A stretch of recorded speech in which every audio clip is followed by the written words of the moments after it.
Hi guys, எல்லாரும் எப்படி இருக்கீங்க? நல்லா இருக்கீங்களா? நான் இன்னைக்கு உங்களுக்காக என்ன வீடியோ கொண்டு வந்திருக்கேன்னு பார்த்தீங்கன்னா 2021 ரிலீஸ் ஆன ஒரு சூப்பரான ஜாம்பி வெப் சீரிஸ் தான் கொண்டு வந்திருக்கேன். சரி, வாங்க வீடியோக்குள்ள போலாம்.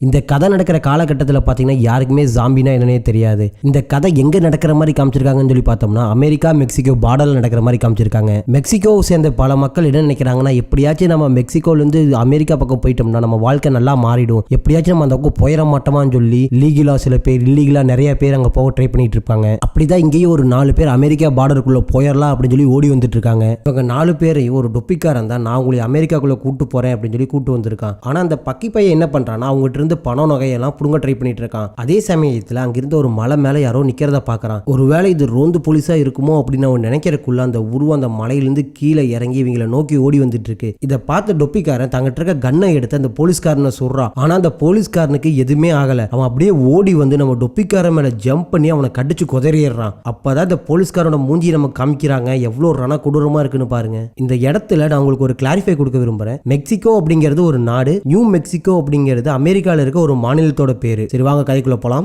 அப்படியே கட் பண்ணோம்னா 2 நாளுக்கு முன்னாடி நியூ மெக்சிகோல இருக்க ஒரு லேப்ல என்ன நடந்துச்சுன்னு சொல்லி காமிக்கிறாங்க. கண்ணாடி போட்ட மாதிரி இருக்கான்ல, இவனை நம்ம டாக்டர்னு கூப்பிட்டுக்கலாம். இவன் இந்த லேப்ல என்ன ஒர்க் பண்றான்னு சொல்லி பார்த்தோம்னா அமெரிக்கா ராணுவத்துக்காக ஒரு சூப்பர் சோல்ஜரை கிரியேட் பண்ணணும்னு சொல்லி ஒர்க் பண்ணிட்டு இருக்கான். ஆல்மோஸ்ட் அந்த மருந்தை கண்டுபிடிச்சிட்டான். ஆனா டைரக்டா மனுஷங்களுக்கு அதை கொடுத்து டெஸ்ட் பண்ண முடியாதுல்ல. அதனால சின்ன சின்ன பண்ணைகளை கூட்டு வந்து அதுக்கு கொடுத்து டெஸ்ட் பண்ணி பார்த்துட்டு அதுக்கு நல்லா இருந்துச்சு அப்படின்னா அதை மனுஷங்களுக்கு கொடுத்துக்கலாம் அப்படிங்கறத இவனோட ஐடியா. அந்த இடத்துக்கு மொட்டையா ஒருத்தன் வரான்ல, இவனை நம்ம ஜெனரல்னு கூப்பிட்டுக்கலாம். ஜெனரல் என்ன சொல்றான்னா, இந்த ஆராய்ச்சிக்காக கவர்மெண்ட் நிறைய ஃபண்ட் பண்ணிருக்கு. இன்னைக்கு கவர்மெண்ட் அதிகாரிகள்லாம் வந்து நம்ம ஆராய்ச்சி எந்த லெவல் இருக்குன்னு டெஸ்ட் பண்ண போறாங்க. இந்த ஆராய்ச்சி கண்டினியூ ஆகிறதும் ஆகாததும் உன் கையில தான் இருக்கு. நீ கொடுக்குற ரிசல்ட்டை வச்சுதான் அவங்க ஃபண்ட் பண்ணலாமா வேண்டாமான்னு முடிவெடுப்பாங்கன்னு சொல்லிட்டு அங்கிருந்து போயிடுறான். அப்படியே கட் பண்ணி மெக்சிகோல இருக்க ஒரு ஜெயில காமிக்கிறாங்க. அங்க ஒருத்தனை 2 போலீஸ்காரங்க கூப்பிட்டு போயிட்டு இருக்காங்க. அங்க ஜெயிலுக்குள்ள இருந்தவங்க எல்லாருமே அவனை பார்த்துட்டு பாஸ் பாஸ்ன்னு சொல்லி கூப்பிடுறாங்க. சோ நாமளும் இவனை பாஸ்னே கூப்பிடலாம். இவன் என்ன தப்பு பண்ணிட்டு இந்த ஜெயிலுக்குள்ள வந்திருக்கான்னு சொல்லி பார்த்தோம்னா, மெக்சிகோல இருந்து அமெரிக்காவுக்கு போதைப் பொருள் கடத்துவாங்கல்ல, அந்த கூட்டத்தோட தலைவரே இவன் தான். இவனை எப்படியோ ஒரு வழியா அரெஸ்ட் பண்ணி இந்த ஜெயில போட்டாங்க. 2 போலீஸ்காரங்க இவனை கூட்டு போயிட்டு இருந்தாங்கல்ல,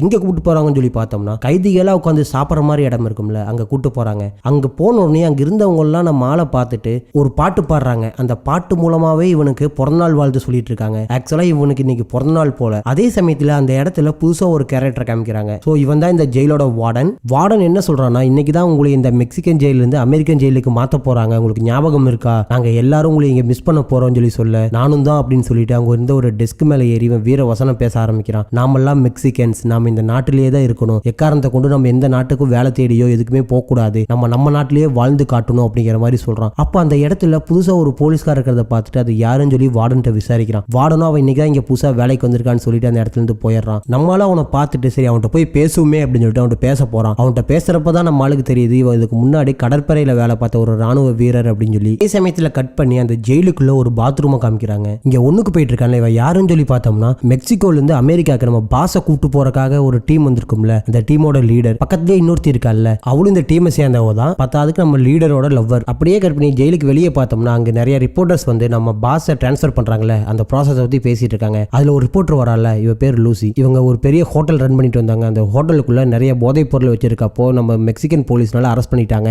இவருக்கு இன்னைக்கு 40வது பிறந்தநாள் அன்னைக்கு இவர் அமெரிக்காவுக்கு நாடு கடத்த போறாங்க. இவரோட மனைவி ஒரு அரிய வகை நோயினால இறந்துட்டாங்க. இவருக்கு ஒரு பையன் இருக்கு. அந்த பையன் இப்ப எங்க இருக்கான்னு சொல்லி யாருக்குமே தெரியலன்னு சொல்லி ரிப்போர்ட் பண்றாங்க. அதை ரிப்போர்ட் பண்ணி முடிச்சுட்டு அங்க இருந்து யாருக்கோ ஃபோன் பண்ணி, நான் எப்படியாச்சும் பாஸ ஒரு இன்டர்வியூ எடுத்தே ஆகணும், எனக்கு ஏதாவது ஏற்பாடு பண்ணி கொடுங்க அப்படின்னு சொல்லி விசாரிக்கிறா. ஆனா அதை கேட்ட யாருனாலையும் அவளுக்கு ரெடி பண்ணி கொடுக்க முடியல. இதே சமயத்தில் அமெரிக்காவை சேர்ந்த 2 போதைப் பொருள் தடுப்பு பிரிவு அதிகாரிகளை காமிக்கிறாங்க. இவங்க 2 பேரும் இப்ப எங்க போயிட்டு இருக்காங்கன்னா, நம்ம பாஸை மெக்சிகோல இருந்து அமெரிக்காவுக்கு கூட்டு வராங்கல்ல, அவங்கள பிக்கப் பண்றதுக்காக பார்டரை நோக்கி போயிட்டு இருக்காங்க. அப்படியே கட் பண்ணோம்னா அந்த லேபுக்கு கவர்மெண்ட் அதிகாரிகள்லாம் வர ஆரம்பிக்கிறாங்க. அவங்க எல்லாரும் முன்னாடி நம்ம டாக்டர் அவர் கண்டுபிடிச்ச விஷயத்தை எக்ஸ்பிளைன் பண்ணிட்டு இருக்காரு. அவர் என்ன சொல்றாருன்னா, நான் கண்டுபிடிச்ச சொல்யூஷனை நம்ம சோல்ஜருக்கு கொடுத்தோம்னா அவங்க மைண்ட்ல இருக்க வலி அப்படிங்கிற உணர்வை இது சாகடிச்சிரும், இதனால அவங்கள யாராலையும் தடுக்க முடியாதுன்னு சொல்லி சொல்றாரு. அதுக்கு அந்த அதிகாரியோ சரி ஓகே, நீங்க என்ன கண்டுபிடிச்சிருக்கீங்கன்னு எனக்கு காமிங்க அப்படின்னு சொல்லி சொல்றாங்க. டாக்டரோ தங்கிட்ட இருந்த ஒரு பன்னிக்குட்டியை எடுத்து அந்த பன்னிக்குட்டிக்கு ஒரு கண்டுபிடிச்ச மருந்தை போடுறாரு. அந்த மருந்தை போட்டுட்டு ஒரு கண்ணாடி பெட்டிக்குள்ள வச்ச உடனே அதனால நிக்க முடியாம அப்படி இப்படின்னு ஆடி ஒரு கட்டத்துல அது வாந்தி எடுத்துட்டு இறந்து போயிருது. இதை அதை பார்த்த அதிகாரியை சரி ஓகே நான் இந்த ரிப்போர்ட்டை நான் கவர்மெண்ட்டுக்கு சப்மிட் பண்ணிடுறேன், இனிமேலும் இந்த ஆராய்ச்சியை கண்டினியூ பண்ணணுமா வேண்டாமான்னு சொல்லி அவங்க முடிவெடுப்பாங்கன்னு சொல்லிட்டு அந்த அதிகாரி அந்த இடத்துல இருந்து போயிடுறாங்க. இதை கேட்டு காண்டான ஜெனரலோ நம்ம டாக்டர்கிட்ட வந்து இனிமேலும் உன்னால இந்த ஆராய்ச்சியை கண்டினியூ பண்ண முடியுமான்னு தெரியல, இங்கிருந்து போற ரிப்போர்ட் கண்டிப்பா ஆராய்ச்சிக்கு எதிராக தான் இருக்கும், அதனால அவங்க ஃபண்ட் பண்ண மாட்டாங்கன்னு சொல்லி நினைக்கிறேன் அப்படின்னு சொல்லி சொல்ல, அதுக்கு நம்ம டாக்டரோ இல்ல அந்த பண்ணிக்கு ஏதோ இஷ்யூ இருந்துச்சு, அதனாலதான் அது வந்து உயிர் பிழைக்கல, இருங்க நான் உங்களுக்கு வேற ஒரு பண்ணியை வச்சு டெஸ்ட் பண்ணி காமிக்கிறேன்னு சொல்லி இன்னொரு பண்ணியை எடுத்து அதே ஊசியை போட்டு காமிக்கிறான். அப்படி போட்ட உடனே அந்த பண்ணியும் கொஞ்சம் நேரத்தில் இறந்து போயிருது. இதை பார்த்த ஜெனரல் போதும் நிப்பாட்டி, இதுக்கு மேல நீ எந்த விதமான ஆராய்ச்சியும் பண்ண தேவையில்லை, ஃபர்ஸ்ட் இந்த செத்து போன பண்ணி எல்லாம் இங்கிருந்து அப்புறப்படுத்து, ஒரே நாத்தம் முடிக்குதுன்னு சொல்லிட்டு ஜெனரல் அந்த இடத்துல இருந்து போயிடுறாரு. இதனால காண்டான டாக்டர் என்ன பண்றானா, அவன் யூஸுக்காக வச்சிருந்த போதைப் பொருளை எடுத்து லைட்டா அந்த மருந்துல கலந்து விட்டுறான். அதே சமயம் அந்த ரிப்போர்ட்டர் பார்க்க போனோம்னா தான் ஒரு ரிப்போர்ட்டர் அப்படின்னு யாரும் கண்டுபிடிச்சிடக்கூடாதுன்னு சொல்லி அங்கிருந்த மக்கள் மாதிரியே ட்ரெஸ்ஸை சேஞ்ச் பண்ணிடுறான். இதை பார்த்த கேமராமேனோ எதுக்காக நீ இப்படி ட்ரெஸ்ஸை சேஞ்ச் பண்ணியிருக்க அப்படின்னு சொல்லி கேட்க, நான் அந்த ஜெயிலுக்குள்ள எப்படியாச்சும் போய் அந்த பாஸை நான் இன்டர்வியூ எடுத்தே ஆகணும் அப்படின்னு சொல்றான். இதை கேட்ட கேமராமேனோ அது எப்படி உன்னால முடியும், ஜெயிலுக்குள்ள உன்னை அலோவ் பண்ண மாட்டாங்க அப்படின்னு சொல்லி சொல்ல, அதுக்காக தான் நான் ஒரு வழி ரெடி பண்ணியிருக்கேன்னு சொல்லிட்டு அவங்க தங்கியிருந்த இடத்துல இருந்து வெளியே வராங்க. வெளியே வந்தவங்க நேரா ஒரு ஃபேன்சி கடைக்கு போய் ஒரு பொம்மை துப்பாக்கியை வாங்கி யாருக்குமே தெரியாம அவ பேக்ல வச்சுட்டு அப்படியே அந்த ஜெயிலுக்கு போக ஆரம்பிக்கிறாங்க.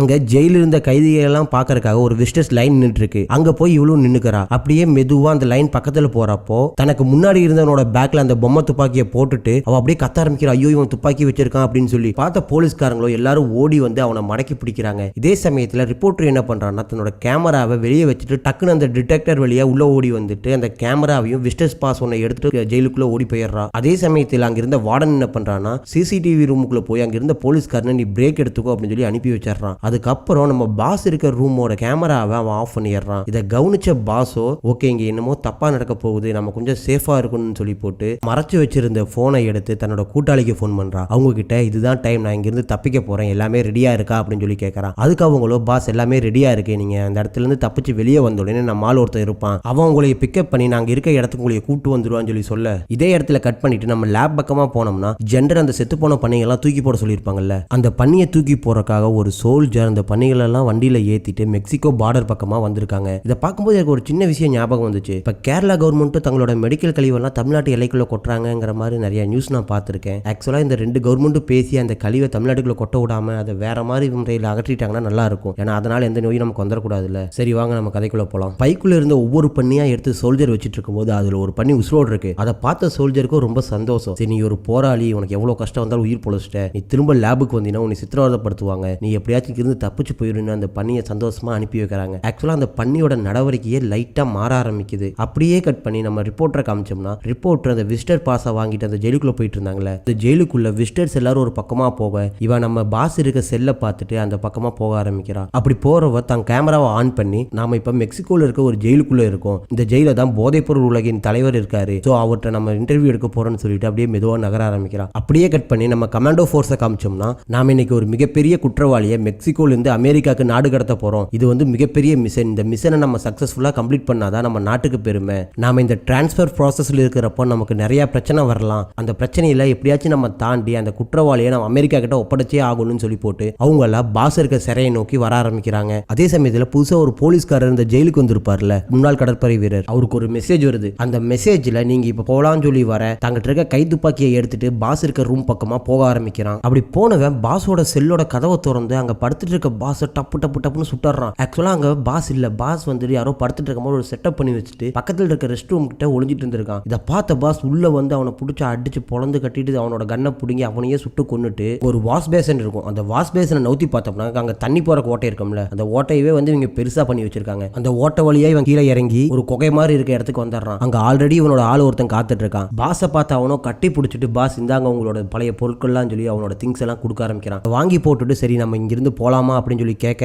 ஓகே பாஸ் அப்படின்னு சொல்லி போட்டு அவன் பைக்கை ஸ்டார்ட் பண்றான். குகைக்குள்ள எப்படா பைக்குன்னு சொல்லி பார்த்தோம்னா அந்த குகையவே அவங்க பைக் ஓட்டுற அளவுக்கு பெருசா கிரியேட் பண்ணிருக்காங்க. அப்படியே பாஸ் இந்த இடத்துல இருந்து தப்பிச்சு போக பாஸை டிரான்ஸ்ஃபர் பண்றதுக்காக வந்து அந்த கமாண்டோ ஃபோர்ஸ் பாஸோட செல்லுக்கு வராங்க. அங்க வந்து பார்த்தோம்னா ஒரே ரத்தமா இருக்கு. அதை பார்த்துட்டு என்னடா எதுன்னு சொல்லி அங்க இருந்து ஒரு பெட்ஷீட்டை ஓபன் பண்ணி பார்த்தோம்னா புதுசா வேலைக்கு வந்த போலீஸ்காரன் செத்து கிடக்கிறான். இதை பார்த்து அந்த கமாண்டோ ஃபோர்ஸ் ஜெயில இருக்க ஒரு அலாரம் பட்டன் ஆன் பண்ண அப்படியே நம்ம ரிப்போர்ட்டர் பக்கமா போனோம்னா ரிப்போர்ட்டர் அங்க நடந்த விஷயத்தெல்லாம் வீடியோ எடுத்துட்டு மெக்சிகோவோட மிகப்பெரிய குற்றவாளி இந்த ஜெயில இருந்து தப்பிச்சிட்டான் அப்படின்னு சொல்லி ரெக்கார்ட் பண்ணிட்டு இருக்கா. அப்படியே கட் பண்ணி மெக்சிகன் பார்டர் பக்கமா போனோம்னா அந்த லேப்ல இருந்து வந்த பண்ணிகள் அங்க குப்பையில போட்டிருப்பாங்கல்ல, அந்த இடத்துல ஓநாய் தனக்கு சாப்பிடறதுக்கு ஏதாச்சும் கிடைக்குமா அப்படின்னு சொல்லி தேடிட்டு இருக்கு. அப்போ அந்த ஓநாய் கண்ணுல ஒரு பன்னிக்குட்டி படுது. ஓகே நமக்கு சாப்பிடறதுக்கு ஏதோ இருக்கு அப்படின்னு சொல்லிட்டு அந்த இடத்துக்கு ஓநாய் ஓனாய் போய் அந்த பன்னிக்குட்டியை பார்த்துட்டு இருக்கும் போதே அந்த பன்னிக்குட்டி டக்குனு கண்ணை முளைக்குது. கண்ணை பாத்தீங்களா, பாக்கறதுக்கு நார்மல் கண்ணு மாதிரி இல்லாம ஒரு வெறித்தனமா இருக்குது. ஓனாய் திரும்பி பார்க்க அங்க இருந்த பன்னிக்குட்டிகள்லாம் வெறித்தனமா ஓடி வந்து ஓனாய் மேல ஜம்ப் பண்ற மாதிரி காமிச்சு இந்த எபிசோட் இந்த இடத்துல முடிக்கிறாங்க. ஹாய் கைஸ், லாஸ்ட் எபிசோட் எதுல முடிஞ்சு உங்களுக்கு ஞாபகம் இருக்குல்ல? இந்த பன்னிகள்லாம் சேர்ந்து ஒரு ஓனாய் அட்டாக் பண்ணும்ல, அந்த இடத்துல இருந்து இந்த எபிசோட ஆரம்பிக்கிறாங்க. அங்கிருந்த பன்னிகள் அந்த ஓனாயை வேட்டையாடி அதோட மாமிசை திங்கிற மாதிரி காமிச்சு இந்த சீரிஸோட நேம போடுறாங்க.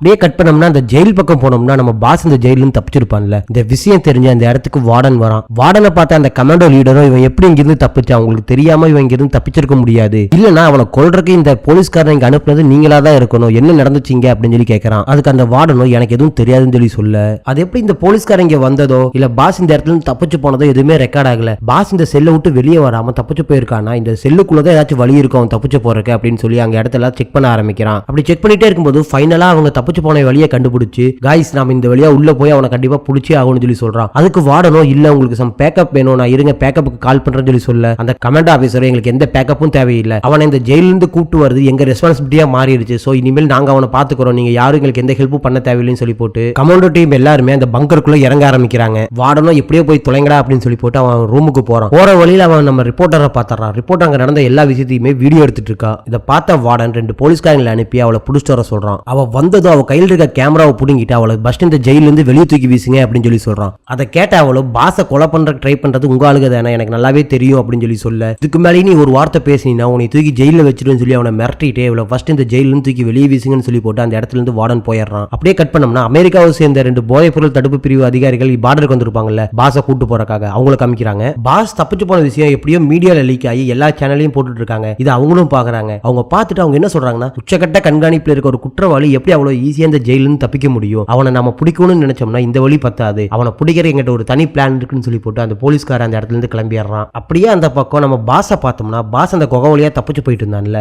அந்த குகை அப்படியே போய் ஒரு பெரிய சுரங்கத்துல ஜாயிண்ட் ஆகுது. அந்த இடத்துல நிறைய பேர் வேலை பார்த்துட்டு இருக்காங்க. அவங்க எல்லாரும் பாஸை பார்த்த உடனே, பாஸ் நீங்க வந்துட்டீங்களா, உங்களை பார்த்தது எங்களுக்கு ரொம்ப சந்தோஷமா இருக்குன்னு சொல்லி சொல்ல, அதுல ஒருத்தன் வந்து பாஸ் கிட்ட அவனோட ஃபேவரட் துப்பாக்கியை கொடுக்குறான். அதை பார்த்த பாஸுக்கோ சந்தோஷம் தாங்க முடியாம அந்த துப்பாக்கியை எடுத்து பார்த்துட்டு இருக்கான். அதே சமயத்துல அந்த இடத்துல ஒரு சின்ன பையனை கூப்பிட்டு வராங்க. இது யாருன்னு சொல்லி பார்த்தோம்னா இதுதான் நம்ம பாஸோட பையன். பையனை பார்த்த பாஸோ ஏ கண்ணா எப்படா இருக்க, நல்லா இருக்கே அப்படின்னு விசாரிச்சுட்டு பக்கத்துல போய் வாடா அப்படின்னு சொல்லி கூப்பிடுறான். அதுக்கு அந்த பையனும் நான் உங்க பக்கத்துல வரமாட்டேன், எனக்கு உங்களுக்கு பிடிக்கவே பிடிக்காது, அம்மா இறந்ததுக்கு அப்புறம் நான் ஒருத்தன் தனியா தான் இருந்தேன், உங்களுக்கு என் மேல பாசம் இருந்திருந்தா என் கூடவே இருந்திருப்பீங்களா, இப்படி ஜெயிலுக்கு போயிருப்பீங்களான்னு சொல்லி கேட்கறான். இதை கேட்ட பாஸோ பையனை நல்லா வளர்த்திருக்க அப்படின்னு சொல்லி சொல்ல, அதுக்கு அந்த பையனை வளர்த்தணும், சாரி பாஸ் என்னை மன்னிச்சிடுங்க, அவன் பேசினதுக்கெல்லாம் நான் மன்னிப்பு கேட்டுக்கிறேன்னு சொல்லி அவன்கிட்ட வந்து மன்னிப்பு கேட்கறான். அதுக்கு பாஸோ அதெல்லாம் ஒன்றும் தேவையில்லை, என் பையன் என்ன மாதிரி தான் இருப்பான், நானும் இப்படி தானே பேசுவேன், அதே மாதிரி தான் அவனும் பேசுறான், அதெல்லாம் எந்த பிரச்சனையும் இல்லைன்னு சொல்லி போட்டு நாம் இங்கிருந்து கிளம்புறதுக்கு இன்னும் எவ்வளவு நேரம் ஆகும், சீக்கிரம் வேலையை முடியுங்கன்னு சொல்லி சொல்றான். அப்பதான் நமக்கு இவங்க என்ன பண்றாங்க அப்படின்னே காமிக்கிறாங்க. ஆக்சுவலா இவங்க என்ன பண்ணிட்டு இருக்காங்கன்னா, இவங்க ஒரு குகை வழியா வெளியே வந்திருக்காங்கல்ல, இந்த குகை வந்து இந்த இடத்துல சென்டர் பாயிண்டா இருக்கு. இவங்க இங்க இருந்து இன்னொரு குகை வழியா போகணும், பின்னாடி யாரும் ஃபாலோ பண்ணிட்டு வந்துடக்கூடாதுன்னு சொல்லி இந்த இடத்துல ஃபுல்லா பாம் செட் பண்ணிட்டு இருக்காங்க. அப்படி யாராச்சும் இவங்களை ஃபாலோ பண்ணிட்டு வந்து அந்த இடத்துல கால் வச்சாங்கன்னா அந்த இடமே வெடிச்சு செதறி யாரும் பின்னாடி ஃபாலோ பண்ண முடியாத அளவுக்கு மாறிடும். அதுக்காக தான் இந்த இடத்துல ஃபுல்லா பாம் செட் பண்ணிட்டு இருக்காங்க. இது தெரியாத அந்த கமாண்டோ ஃபோர்ஸ் அந்த குகைக்குள்ள வந்துட்டு இருக்காங்க. அப்படியே கட் பண்ணி அமெரிக்கால இருக்கிற நியூ மெக்சிகோ லேபுக்கு போனோம்னா டாக்டர் ஒரு விதமான போதைப் பொருளை தானும் எடுத்துக்கிட்டு தன்னோட மருந்துலையும் கலந்து விடுறாரு. இது எதுக்காக முன்னாடியே பார்த்தோம்ல, அந்த பண்ணி இந்த மருந்து போட்டா சாக போகுது, அதுக்கு வழி தெரியாமையாச்சும் இருக்கட்டும் அப்படின்னு சொல்லி இந்த போதை பொருளை டாக்டர் அந்த மருந்துல கலந்து விடுறாரு. அதுக்கப்புறம் அங்க இருந்த ஒரு பண்ணியை எடுத்து அந்த பண்ணிக்கு இந்த ஊசியை போட்டு செக் பண்ணி பாக்குறாரு. அப்படி செக் பண்ணும்போது இந்த பண்ணியும் இறந்து போயிருது. இதனால காண்டான டாக்டர் அந்த பண்ணியை தூக்கி ஒரு கூண்டுக்குள்ள போட்டுட்டு அவர் வெளியே போயிடுறாரு. அப்படியே கட் பண்ணி பாஸ் இருக்க இடத்துக்கு போனோம்னா அங்க இருக்கவங்க எல்லாம் ஒரு வழியா பாமை செட் பண்ணி பினிஷிங் ஸ்டேஜுக்கு வந்துட்டாங்க. அப்போ பாஸோட பையன் பக்கத்துல வந்து நான் பழைய ஸ்கூல்லே தான் படிக்கணும், என் ஃப்ரெண்ட்ஸ் எல்லாம் அங்கதான் இருக்காங்க, நீ வேற ஸ்கூல் மாத்திராதீங்க, நான் வேற ஸ்கூல்லாம் போக மாட்டேன், நான் இதே ஸ்கூல்ல தான் படிப்பேன் அப்படிங்கிற மாதிரி சொல்றான். என்னை இந்த ஜெயில வச்சு கொல்றதுக்கு ட்ரை பண்ணாங்க, நீ அந்த ஸ்கூலுக்கு போனேன்னா என்னைய பழி வாங்குறதா நினைச்சு உன்னை கொலை பண்றதுக்கு ட்ரை பண்ணுவாங்க, அதனால உனக்கு யாருக்குமே தெரியாத அளவுக்கு உனக்கு ஒரு ஸ்கூலை நான் ரெடி பண்ணி தரேன் அப்படிங்கிற மாதிரி சொல்றான். அதுக்கு பையன்காரன் உங்களையே தான் கொலை பண்ண ட்ரை பண்ணுவாங்க, என்னையெல்லாம் யாரும் கொலை பண்ண ட்ரை பண்ண மாட்டாங்கன்னு சொல்லிட்டு அப்படியே பின்னாடி போறான். அப்படி பின்னாடி போறப்ப அங்க இருந்த ஒரு பாம்பை மிதிச்சிருப்பான். அங்க இருந்தவங்க எல்லாம் கத்துறாங்க. டக்குன்னு அவனை வளர்த்தவன் வந்து அவனை பிடிச்சி தூக்கிடுறான். இந்நேரம் இந்த இடத்துல இந்த குட்டி பையன் பாம்பை மிதிச்சிருந்தானா இங்க இருந்த எல்லாருமே செத்து போயிருப்பாங்க. எப்படியோ அவனை வளர்த்த தொப்பிக்கார அவனை காப்பாத்திடுறான். இதனால அந்த குட்டி பையனும் அங்க இருந்த எல்லாருமே மரண பீதி ஆயிடுறாங்க. பாசோ அவனோட பையனை பார்த்து இந்நேரம் நீங்க இருக்க அத்தனை பேத்தையுமே கொன்றுப்பேன்னு சொல்ல, எனக்கு எப்படி தெரியும் இந்த இடம் இவ்வளவு டேஞ்சரஸா இருக்கும், நீங்க தான் எனக்கு சொல்லியிருக்கணும், எனக்கு யாருமே சொல்லலையே அப்படின்னு சொல்லி சொல்றான். ஆமா அது உன்னோட தப்பு இல்லைன்னு சொல்லி வளர்த்தவனை பார்க்க வளர்த்தவனும் மன்னிப்பு கேட்கறான். சரி ஓகே நம்ம சீக்கிரம் இந்த இடத்துல இருந்து கிளம்பலான்னு சொல்லிட்டு அவங்க அந்த இடத்தெல்லாம் செட் பண்ணி முடிச்சு அந்த இடத்துல இருந்து கிளம்ப ஆரம்பிக்கிறாங்க. அப்படியே கட் பண்ணி அவங்க எங்க இருக்காங்கன்னு சொல்லி பார்த்தோம்னா அந்த பன்னிகள்லாம் வந்து அந்த ஓனாயை வேட்டையாடி தின்னுட்டு இருக்கும்ல அந்த இடத்துக்கு நேர் கீழே தான் இருக்காங்க. அங்க இருந்த ஒரு பன்னி மனுஷனோட வாசத்தை பிடிச்சிட்டு ஒரு சந்து மாதிரி இருக்கு, அந்த சந்து சந்துக்குள்ள போக ஆரம்பிக்குது. இதை பார்த்த மத்த பண்ணைகளும் அப்படியே அதை ஃபாலோ பண்ணிட்டு பின்னாடி வர ஆரம்பிக்குது. இது தெரியாத பாஸும் அவங்க டீமும் அந்த இடத்துல இருந்து கிளம்ப அந்த இடத்துக்கு கரெக்டா நம்ம கமாண்டோ ஃபோர்ஸ் வந்துடுறாங்க. வந்தவங்க அந்த இடத்துல யாராச்சும் இருக்காங்களா அப்படின்னு சொல்லி மெதுவா தேடி பார்த்துட்டே உள்ள வந்துட்டு இருக்காங்க. அவங்க உள்ள வர வர நம்ம லீடர் ஒரு விஷயத்த பாக்குறான். அங்க இருந்து ஏதோ ஒரு ஒயர் போகுது. அந்த ஒயரை ஃபாலோ பண்ணிட்டே போய் நம்ம லீடர் பாக்குறப்ப அங்க ஒரு பெரிய பாம்பு இருக்கிறத பார்த்து காய்ஸ் யாரும் இதுக்கு மேல ஒரு அடி எடுத்து வைக்காதீங்க அப்படின்னு சொல்லி சொல்ல அதுக்குள்ள ஒருத்தன் அந்த பாம்பை மிதிச்சிடறான். அதனால அந்த இடமே வெடிச்சு செதறி அவங்க அந்த பாறைக்குள்ள மாட்டிக்கிறாங்க. இந்த சவுண்டை கேட்ட பாஸோ அவங்க பக்கத்துல வந்துட்டாங்க போல, நம்ம சீக்கிரம் போகணும் அப்படின்னு சொல்லி அந்த இடத்துல இருந்து ஃபாஸ்டா போக ஆரம்பிக்கிறாங்க. இந்த பாம்பு அடிச்சு பாறைக்குள்ள மாட்டினவங்க ஒவ்வொருத்தரா மெதுவா கண்ணை முழிச்சு எந்திரிக்கிறாங்க.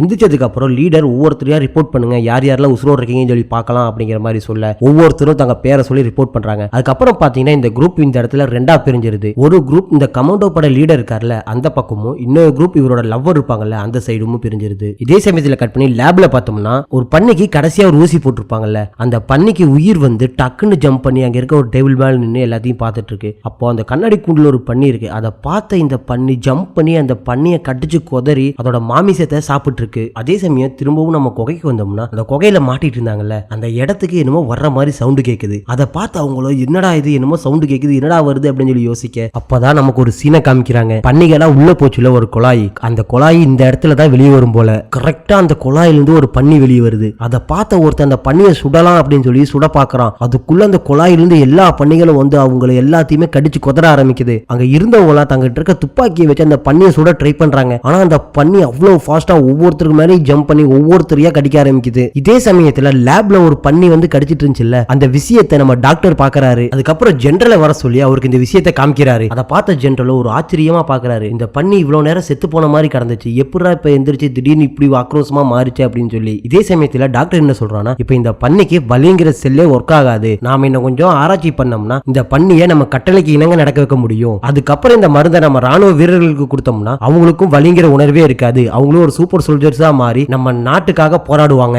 அதுக்கு ஜெனரலோ சரி ஓகே நான் இந்த விஷயத்தை பத்தி அந்த அதிகாரி கிட்ட பேசுறேன்னு சொல்லி போட்டு அந்த இடத்துல இருந்து போயிடுறாங்க. அப்படியே கட் பண்ணி அந்த கமாண்டோ பிரிவுல இருந்தாங்கல்ல அங்க போனோம்னா அவங்க எல்லாத்தையும் அந்த பன்னி போட்டு கடிச்சு கொதறிட்டு இருக்குது. எப்படியும் அங்க இருந்தவங்க எல்லாம் ஒரு வழியா ஒவ்வொரு பன்னியா சுட்டு சாவடிச்சு கொண்டுறாங்க. அங்க இருந்த எல்லாத்தையுமே அந்த பன்னி கடிச்சனால அவங்களால முடியாம ஒவ்வொருத்தரா இறந்து போற மாதிரி காமிக்கிறாங்க. ஆக்சுவலா இவங்க இறந்து போயிட்டாங்களா இல்ல மயக்கத்துக்கு போயிட்டாங்களான்னு சொல்லி தெரியல. அப்படியே கட் பண்ணி இப்ப ரிப்போர்ட்டர் தான் காமிக்கிறாங்க. ரிப்போர்ட்டர் தன்னோட சோசியல் மீடியா பேஜ்ல ஒரு லைவ் போட்டுட்டு இருக்காங்க. அந்த லைவ்ல என்ன சொல்றாங்கன்னா, நான் ரீசெண்டா அந்த ஜெயிலுக்குள்ள பாஸ் இன்டர்வியூ எடுக்கிறதுக்காக போயிருந்தேன். அங்க நடந்த விஷயத்துல நான் ரெக்கார்ட் பண்ணி என் சேனலுக்கு அனுப்புனேன். ஆனா அவங்க என்னை வேலையை விட்டு தூக்கிட்டாங்க. இந்த பாஸ் சைடான வீடியோவை வெளியே வரக்கூடாது, அவரோட உண்மையான முகத்தை யாரும் பாத்தரக்கூடாதுங்கிறதுக்காக அவர் சைடு இருக்க நியாயத்தை வெளியே விடாம பாத்துக்கிறாங்க. ஒரு ஜேர்னலிஸ்டா நான் ரெண்டு சைடு என்ன ரைட்டு என்ன தப்புன்னு பார்க்கணும். ஒரு சைடு கவர்மெண்ட் அவங்களோட நியாயத்தை சொல்லிட்டாங்க, இருந்தாலும் பாஸ் சைடு இருக்க நியாயத்தை நம்ம கேட்கணும். இந்த வீடியோவை நீங்க பார்த்துட்டு இருந்தீங்கன்னா எனக்கு ஒரு இன்டர்வியூ கொடுங்க, எனக்கு இன்டர்வியூ கொடுக்கற மூலமா உங்க சைடு இருக்க நியாயம் இந்த உலகத்துக்கு தெரிய வரும் அப்படின்னு சொல்லிட்டு அந்த லைவை கட் பண்ணிடுறா. அதே சமயத்துல கட் பண்ணி நம்ம பாஸ் என்ன பண்றான்னு சொல்லி பார்த்தோம்னா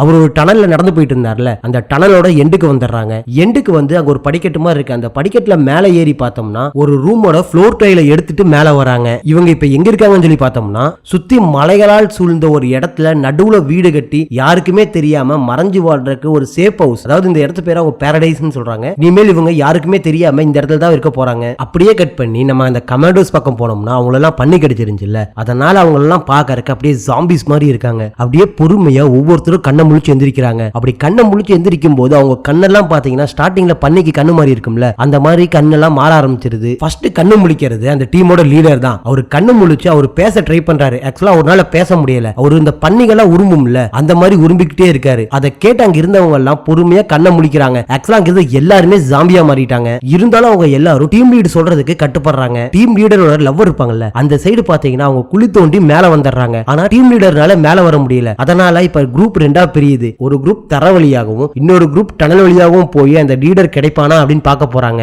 இவங்க ஜாம்பியா மாறினாலும் இவங்களுக்கு கொடுத்த கட்டளையை நிறைவேற்றணுங்கிறதுக்காக பாஸை தேடுற பயணத்தை கண்டினியூ பண்றாங்க. எபிசோட் எங்க முடிஞ்சு உங்களுக்கு ஞாபகம் இருக்குல்ல, ஜாம்பிஸா மாறின கமாண்டோ பிரிவினர் ரெண்டு பிரிவா மாறி ஒருத்தவங்க தரைக்கு மேலையும் இன்னொருத்தவங்க அந்த சுரங்கத்துக்குள்ளேயும் பாஸை தேடி வந்துட்டு இருக்காங்க. அப்படியே கட் பண்ணி இந்த எபிசோடோட ஸ்டார்டிங் சீன்ல என்ன நடக்குதுன்னு சொல்லி பார்த்தோம்னா பாஸும் அவருடைய பையனை தான் காமிக்கிறாங்க.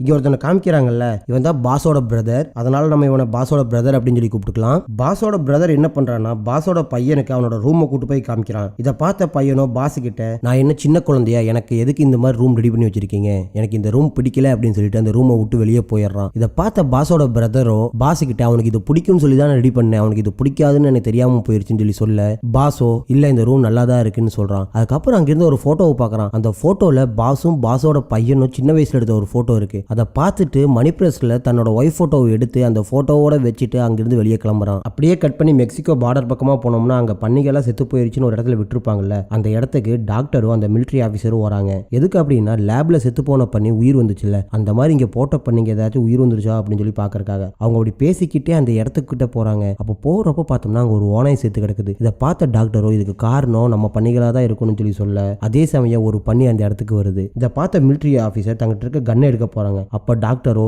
இல்ல நமக்கு அந்த பண்ணி உயிரோட வேணும், அதை எதுவும் பண்ணிடாதுன்னு சொல்லி சொல்றாங்க. இதனால அந்த மிலிட்டரி ஆஃபீஸர் தான் கையில ஒரு கிளவுஸை போட்டு அந்த பண்ணியை பிடிக்கலாம் அப்படின்னு சொல்லி பக்கத்துல போறாங்க. இதை பார்த்த பண்ணி டக்குன்னு மிலிட்டரி ஆஃபீஸர் மேல ஜம்ப் பண்ணி கடிக்க வருது. அப்போ டாக்டர் தான் கையில் வச்சிருந்த வலையை வச்சு அந்த பண்ணியை பிடிச்சிடுறாரு. அப்படியே கட் பண்ணி மெக்சிகோ ஜெயில் பக்கமா போனோம்னா அங்க ரிப்போர்ட்டர் ஜெயில் முன்னாடி நின்று ஒரு லைவ் போட்டுட்டு இருக்காங்க. அதுல என்ன சொல்றாங்கன்னா சிறைத்துறையை சேர்ந்த உயர் அதிகாரிகளா வந்து இங்க சிறைக்குள்ள என்ன நடந்துச்சு அப்படின்னு சொல்லி ஸ்டேட்மெண்ட் கொடுக்க போறாங்கன்னு சொல்லி சொல்ல, அதே சமயம் அந்த உயர் அதிகாரிகள் அந்த இடத்துக்கு வந்துடுறாங்க. அவங்க என்ன சொல்றாங்கன்னா இது மெக்சிகோக்கு ஏற்பட்ட மிகப்பெரிய அவமானம், எப்படியாவது பாஸை கண்டுபிடிச்சு கண்டிப்பா நாங்க திரும்ப சிறையில் அடைப்போம் சொல்லி சொல்ல, அதுக்கு நம்ம ரிப்போர்ட்டரோ பாஸ் இந்த சிறையிலிருந்து தனியா தப்பிச்சிருக்க முடியாது, இந்த சிறையில் இருக்க யாராச்சும் அவங்களுக்கு ஹெல்ப் பண்ணிருக்கலாம், அவங்கள கண்டுபிடிக்கிறதுக்கு நீங்க ஏதாச்சும் பண்றீங்களா அப்படின்னு சொல்லி கேட்க, கண்டிப்பா அப்படி யாராச்சும் பாஸ் இந்த இடத்துல இருந்து தப்பிச்சு போறதுக்கு உதவி பண்ணியிருந்தா அவங்க மேல கடும் நடவடிக்கை எடுக்கப்படும் சொல்லிட்டு அந்த இடத்துல இருந்து போயிடுறாரு. அதே சமயம் இந்த நியூஸை வார்டன் தன்னோட ரூம்ல இருந்து பார்த்துட்டு இருக்காரு. அப்ப அவருக்கு ஒரு போன் கால் வருது. அந்த போன் கால்ல என்ன சொல்றாங்கன்னா உனக்கு அமௌண்ட் கொடுத்ததே பாஸ் ஜெயில வச்சு போட்டு தள்ளுறதுக்கு தான், ஆனா அவன் இப்ப ஜெயில இருந்து தப்பிச்சிட்டான், இன்னும் 42 மணி நேரத்துல பாஸ் ஆகணும், அப்படி இல்லைன்னா உன் குடும்பத்தில் இருக்க ஒவ்வொருத்தரான கொலை பண்ணிடுவேன்னு சொல்லிட்டு அந்த போன் கால் கட் ஆயிருது. இதை கேட்ட வார்டனுக்கோ என்ன பண்றதுன்னே தெரியாம முழிச்சிட்டு இருக்கான்.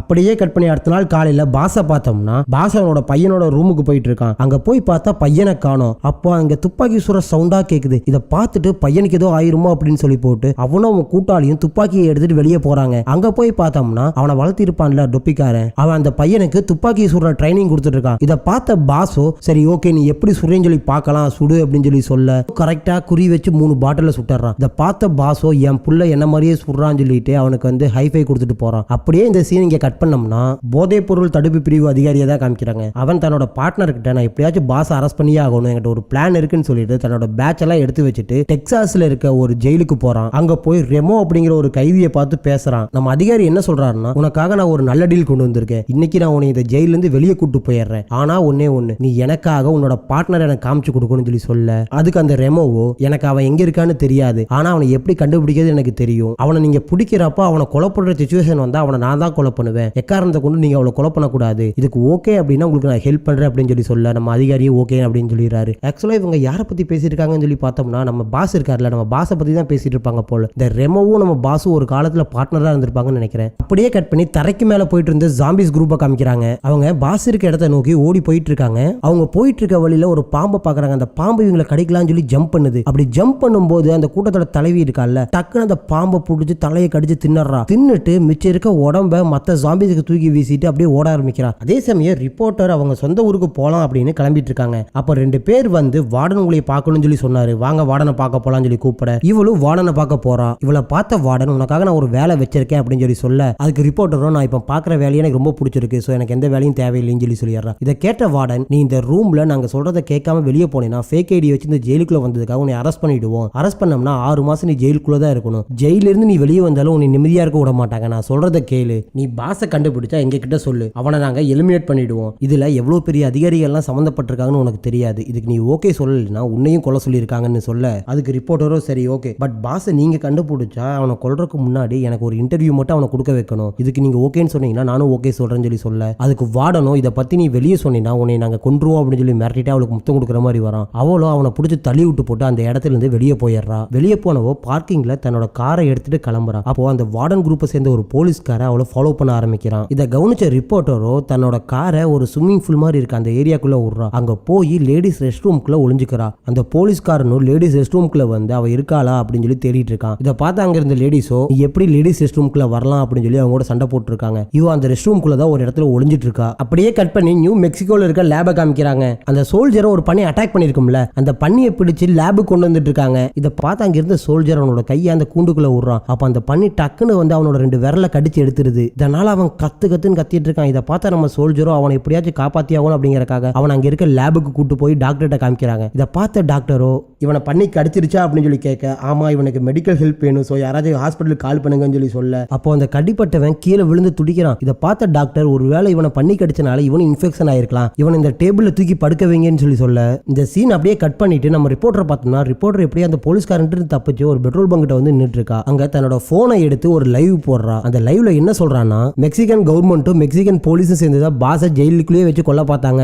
பாஸ் அமெரிக்கா பக்கம் போனோம்னா இந்த மெக்சிகோல இருக்க யார் யாரெல்லாம் இந்த போதைப் பொருள் கடத்தலுக்கு சம்பந்தப்பட்டிருப்பாங்கன்னு இவர் காட்டி கொடுத்துருவாங்கிறதுக்காக இவரை கொலை பண்ற ஜெயில வச்சு ட்ரை பண்ணாங்க. அதனாலதான் பாஸ் அந்த ஜெயில இருந்து தப்பிச்சு போனாருன்னு சொல்லி சொல்ல, இந்த லைவ் வீடியோவை பாஸ் அவர் இருந்த இடத்துல இருந்து பார்த்துட்டு இருக்காரு. அப்போ இந்த ரிப்போர்ட்டர் என்ன சொல்றான்னா, நீங்க இந்த வீடியோ பார்த்துட்டு இருந்தா நான் சொல்றது உங்களுக்காகத்தான் அப்படின்னு சொல்லிட்டு, நான் உங்களுக்கு ஒரு வாய்ப்பு தரேன், உங்க பக்கம் இருக்க நியாயத்தை இந்த உலகத்துக்கு சொல்லுங்க, நான் உண்மையை இந்த உலகத்துக்கு வெளியே கொண்டு வரணும்னு நினைக்கிறேன்னு சொல்லி சொல்றான். இதை பார்த்து நம்ம பாஸோட பையன் என்ன சொல்றானா, இவங்களை பாக்குறதுக்கு நல்லவங்க மாதிரி இருக்காங்கன்னு சொல்லி சொல்ல, இதை பார்த்த பாஸ் சரி ஓகே அப்படின்னு சொல்லிட்டு தன்னோட பிரதர் கிட்ட அவனோட போனை வாங்குறான். இதை கேட்ட பிரதரும் அந்த டொப்பிக்காரன் என்ன சொல்றாங்கன்னா, இல்ல வேண்டாம், இது சிஐஏவோட ஒரு ட்ராப்பா இருக்கலாம், நம்ம இவளுக்கு போன் பண்ணி மாட்டிடக்கூடாதுன்னு சொல்லி சொல்ல, இல்ல அப்படிலாம் எதுவும் இருக்காதுன்னு சொல்லி போட்டு இவன் அந்த ரிப்போர்ட்டருக்கு போன் பண்றான். அந்த ரிப்போர்ட்டர் போன் எடுத்ததும், நான் இது வரைக்குமே உண்மையான ரிப்போர்ட்டரை பார்த்ததே இல்லை, எல்லாருமே பணத்துக்காக மட்டும்தான் வேலை செய்யறாங்க, நீ மட்டும் எதுக்காக உண்மையை வெளியே கொண்டு வரணும்னு சொல்லி இவ்வளவு கஷ்டப்படுறேன்னு சொல்லி கேட்கறான். அதுக்கு அந்த ரிப்போர்ட்டர் எதுவுமே பேசாம, நான் உங்களை இன்டர்வியூ எடுக்கணும் ஃபேஸ் டு ஃபேஸ், எப்போ எங்க வரணுங்கிறத மட்டும் சொல்லுங்க, நாங்க வந்துடுறேன் அப்படின்னு சொல்லி சொல்றான். இதை கேட்ட பாஸ் தான் பையனை திரும்பி பார்க்கறான். அவனோட பார்வையிலேயே தெரியுது இது எல்லாமே உன்னோட ஃபியூச்சருக்காக தான் நான் பண்ண போறேன் அப்படின்னு சொல்லி. ஸோ பையனை திரும்பி பார்த்துட்டு,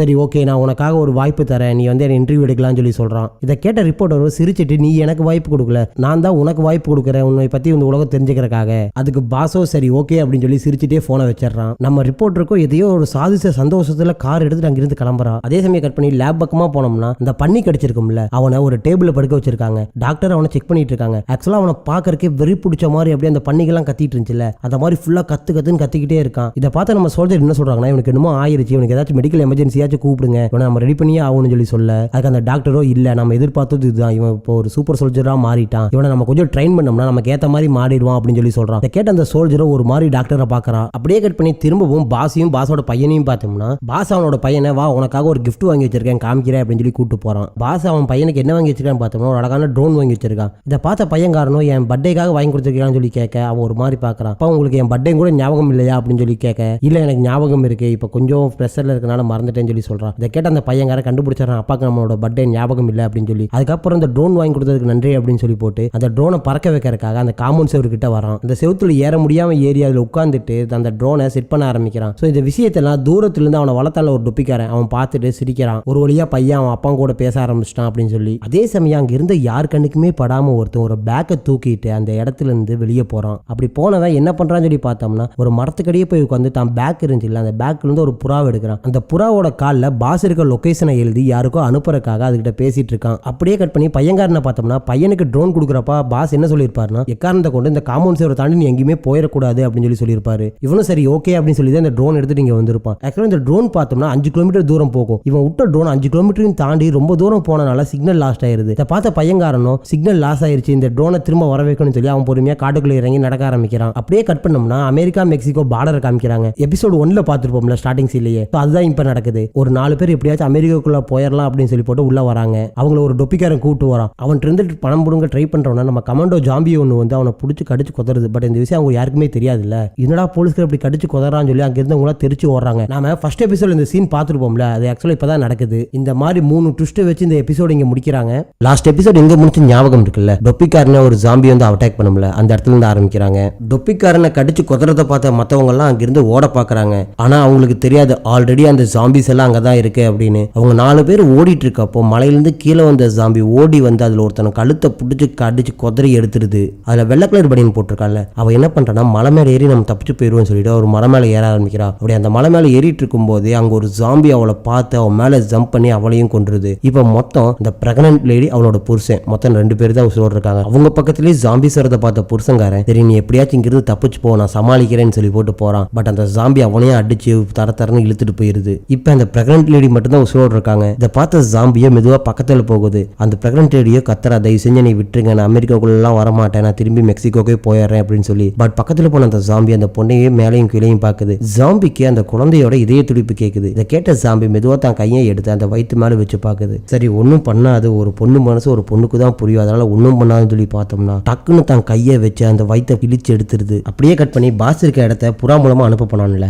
அவனை பார்த்தோம்னா இந்த புறாவோட கால அட்ரஸ் எல்லாம் எழுதி பறக்க வைக்கிறதுக்காக தயார் தயார் பண்ணிட்டு இருக்கான். அப்போ கரெக்டா அந்த இடத்துக்கு பாஸ் வந்துடுறான். இதை பார்த்த அவனும் புறாவை பறக்கறக்காக தூக்கி வீசுறான். டக்குனு பாஸ் கண்ணை வச்சு அந்த புறாவை சுட்டுட்டு பக்கத்துல வந்து அந்த புறாவோட காலில் என்ன எழுதி இருந்துச்சு அப்படின்னு சொல்லி எடுத்து பாக்குறான். அது இல்லை, இவன் இருக்க லொகேஷன் எழுதி இருக்கு, உனக்கு 2 வேலை தேவைப்படுதா அப்படின்னு சொல்லிட்டு அவன்கிட்ட பார்த்து கண்ணை நீட்ட இவன் துப்பாக்கியை எடுத்து பாஸை கரெக்டா அவன் மேல படாத மாதிரி சொல்றான். பாஸும் திரும்பி சுட ஆரம்பிக்க அவன் அந்த இடத்துல இருந்து ஓட ஆரம்பிச்சான். இந்த சவுண்டு கேட்ட பாஸோட ஃப்ரெண்டோ கண்ணை எடுத்துட்டு அங்க ஓடி வரான். நம்ம பையனை வளர்த்திட்டு இருந்தான் ஒரு டொப்பிக்காரன். அவன் என்ன பண்றானா கக்கூசுல உட்காந்துருப்பான். இந்த சவுண்டை கேட்டு ஐயோ பையனுக்கு ஏதோ ஆயிருச்சோன்னு சொல்லி போட்டு அந்த அவசரமா அந்த கக்கூசுல இருந்து வெளியே வரான். வெளியே வந்தவன் பாஸோட ஃப்ரெண்டை பார்த்து என்ன சவுண்டுன்னு சொல்லி கேட்க எனக்கு தெரியல அப்படின்னு சொல்லி சொல்றான். அதுக்கப்புறம் திரும்பவும் துப்பாக்கி சுடுற சவுண்டு கேட்குது. இதை பார்த்த ஃப்ரெண்டுக்காரன் அதை நோக்கி ஓட ஆரம்பிக்கிறான். ஆனா பையனை வளர்த்தவனும் பையனை காணும் அப்படின்னு சொல்லிட்டு பையனை தேடி போறான். பையன் ஒரு செவுத்து மேல இருந்து ட்ரோன் விட்டுட்டு இருப்பான்ல, அங்க போய் பாக்குறான் அவங்க இருக்கானா பக்கத்துல இது அப்படின்னு. அங்க இல்லாதனால லூகாஸ் லூகாஸ் அப்படின்னு சொல்லி கத்திட்டு அவன் காட்டுக்குள்ள போக ஆரம்பிக்கிறான். அப்படியே கட் பண்ணி பாஸை பார்த்தோம்னா பாஸ் இன்னும் அவனை துரத்திட்டு காட்டுக்குள்ள போயிட்டே இருக்காங்க. அந்த இடத்துக்கு ஃப்ரெண்டும் அவனோட கூட்டாளிகள் எல்லாருமே வந்துடுறாங்க.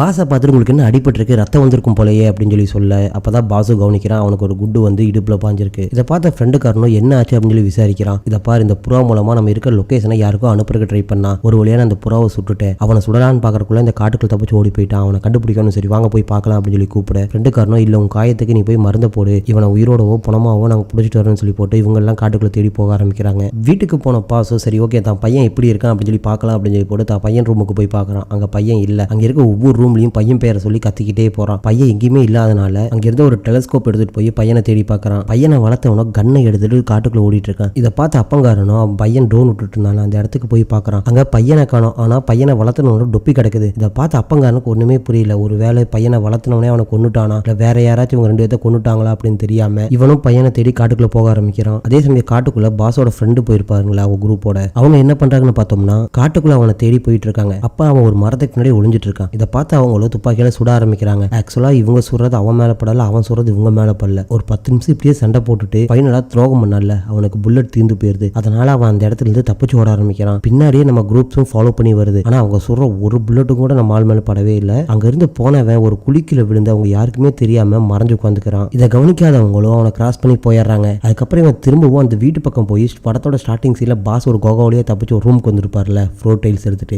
யாருக்குமே தெரியாம அந்த ரூம்குள்ள இவன் போய் தான் கடிப்பட்ட கையில துணியை வச்சு நல்லா கட்டிட்டு அந்த குகைக்குள்ள இறங்கி உள்ள போக ஆரம்பிக்கிறான். அதே சமயம் பாஸோட ஃப்ரெண்டு அவங்க குரூப்ஸ் எல்லா இடத்துலையும் தேடி பார்த்துட்டு அந்த ரூமுக்கு வந்து பாக்குறாங்க. அதை பார்த்து அவங்களும் அந்த குகைக்குள்ள இறங்கி நாம போய் பார்க்கலாம் அப்படின்னு சொல்லி உள்ள இறங்க ஆரம்பிக்கிறாங்க. அப்படியே கட் பண்ணி பையன்காரனை பார்த்தோம்னா இன்னும் ட்ரோனோட சிக்னல் கிடைக்கலையே அப்படின்னு சொல்லி நின்றுட்டு இருக்கான். அப்போ காட்டுக்குள்ள யாரோ நிக்கிறத பார்த்துட்டு ஹாய் நீங்க எப்படி இருக்கீங்க, எப்படி இங்க வந்தீங்க, உங்களுக்கு ஏதாவது சாப்பிடறதுக்கு வேணுமா அப்படின்னு சொல்லி விசாரிக்கிறான். அதுக்கு அங்க நின்றுட்டு இருந்தவனும் எதுவுமே சொல்லாம நிக்கிறான். அதனால பையன்காரனும் என்னோட ட்ரோனை சிக்னலை நான் எப்படியாச்சும் திரும்ப எடுக்கணும், எங்க அப்பா எனக்கு கிஃப்டா வாங்கி கொடுத்தது, அதை நான் போய் கண்டுபிடிக்கிறேன்னு சொல்லி அந்த இடத்துல இருந்து போக ஆரம்பிக்கிறான். ஆக்சுவலா அங்க நின்றுட்டு இருக்கிறது உங்களுக்கு யாருன்னு தெரியுதா? இந்த சீரிஸோட ஸ்டார்டிங்ஸ்லயே 4 பேர்த்த பார்டரை கிராஸ் பண்ணி கூட்டு போறேன்னு சொல்லி வந்திருப்பான் ஒரு டொப்பிக்காரன். அவன் தான் இது. அந்த கமாண்டோ ஜாம்பிஸ்ல ஒன்று கடிச்சனால இவனும் இப்ப ஜாம்பியா மாறிட்டான். பையன்கார கிளம்புறத பார்த்து அவனும் ஒரு மாதிரி சவுண்ட் எழுப்புறான். இதனால பயந்த பையன்கார என்ன பண்றான்னா கீழே இருந்து ஒரு கல்லை எடுத்து மிரட்டி பார்க்கறான். இருந்தாலும் அவன் இன்னும் ஆக்ரோஷமா கத்த கல்லை தூக்கி அவன் மேல அடிக்கிறான். இதுல காண்டான அந்த ஜாம்பி அவனை துரத்த ஆரம்பிக்குது. உயிர் கையில பிடிச்சிட்டு பையனும் பயந்து அங்கிருந்து ஓடிட்டு இருக்கான். இருந்தாலும் ஜாம்பி அவனை விடாம பின்னாடியே துரத்தி வந்துட்டு இருக்கு. அவங்க 2 பேரும் ஒரு பாதையில ஈக்குவலா போயிட்டு இருப்பாங்க. ஒரு கட்டத்துல கட்டு வர அந்த ஜாம்பி ஜம்ப் பண்ணி பையனை பிடிக்க போகுது. அப்போ கரெக்டா அந்த இடத்துக்கு பையனை வளர்த்தவன் வந்து அந்த ஜாம்பியை சுட்டுறான். இதை பார்த்த பையன்காரனும் அவனை போய் கட்டி பிடிச்சிட்டு யார் இவர்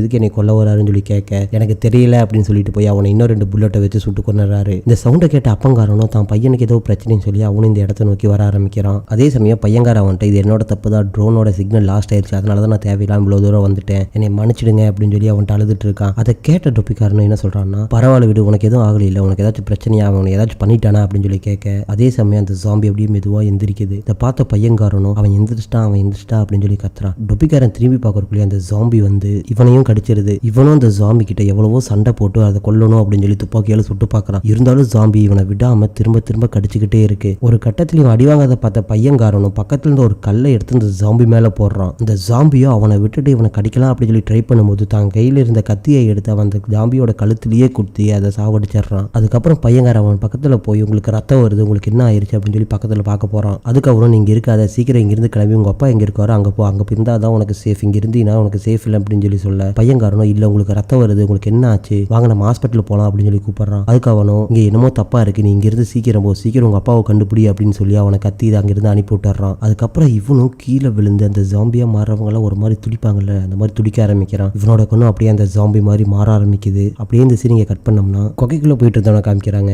அங்க போனவன் அங்க ஒரு டார்ச் லைட் இருக்கு, அதை எடுத்துட்டு பார்த்துட்டு சரி ஓகே நம்ம இங்கேருந்து தப்பிக்கிறதுக்கு இது ஹெல்ப் ஆகும் அப்படின்னு சொல்லிட்டு அதை எடுத்து பார்த்துட்டு இருக்கான். அதே சமயம் பின்னாடி வந்தவன் அந்த குகைக்குள்ள பேரை சொல்லிட்டே கத்திட்டு வர சரி ஓகே பின்னாடி ஒருத்தன் தான் வரான் போல, இவன் நம்ம இங்கேயே வச்சு போட்டி தள்ளிடலாம் அப்படின்னு சொல்லிட்டு அந்த லைட்டை அங்கே ஒரு இடத்துல அடிக்கிற மாதிரி நேராக நிற்க வச்சுட்டு ஒரு இடத்துல போய் ஒளிஞ்சுக்கிறான். இதை தெரியாம முன்னாடி வந்தவனும் ஒரு இடத்துல வெளிச்சம் முடிக்கிறதுல அங்கே போய் அவன் இருக்கானா அப்படின்னு சொல்லி கண்ணை வச்சு சுடுறதுக்காக தேடி பார்த்துக்கிட்டே இருக்கான். ஆனால் அவன் அந்த இடத்துல இல்லாமல் வேற ஒரு இடத்துல ஒளிஞ்சிட்டு இருக்கான். அதுக்கப்புறம் பின்னாடி இருந்து வந்து அவனை பிடிச்சி அடிச்சு அவங்க கூட சண்டை போட ஆரம்பிக்கிறான். அந்த சண்டையோட லாஸ்ட்ல பின்னாடி வந்தவன் அங்கிருந்து ஒரு கம்பி எடுத்து தலையிலேயே அடிச்சு போட்டு தெளியிடுறான். அப்படியே கட் பண்ணோம்னா நம்ம பாஸை தான் காமிக்கிறாங்க.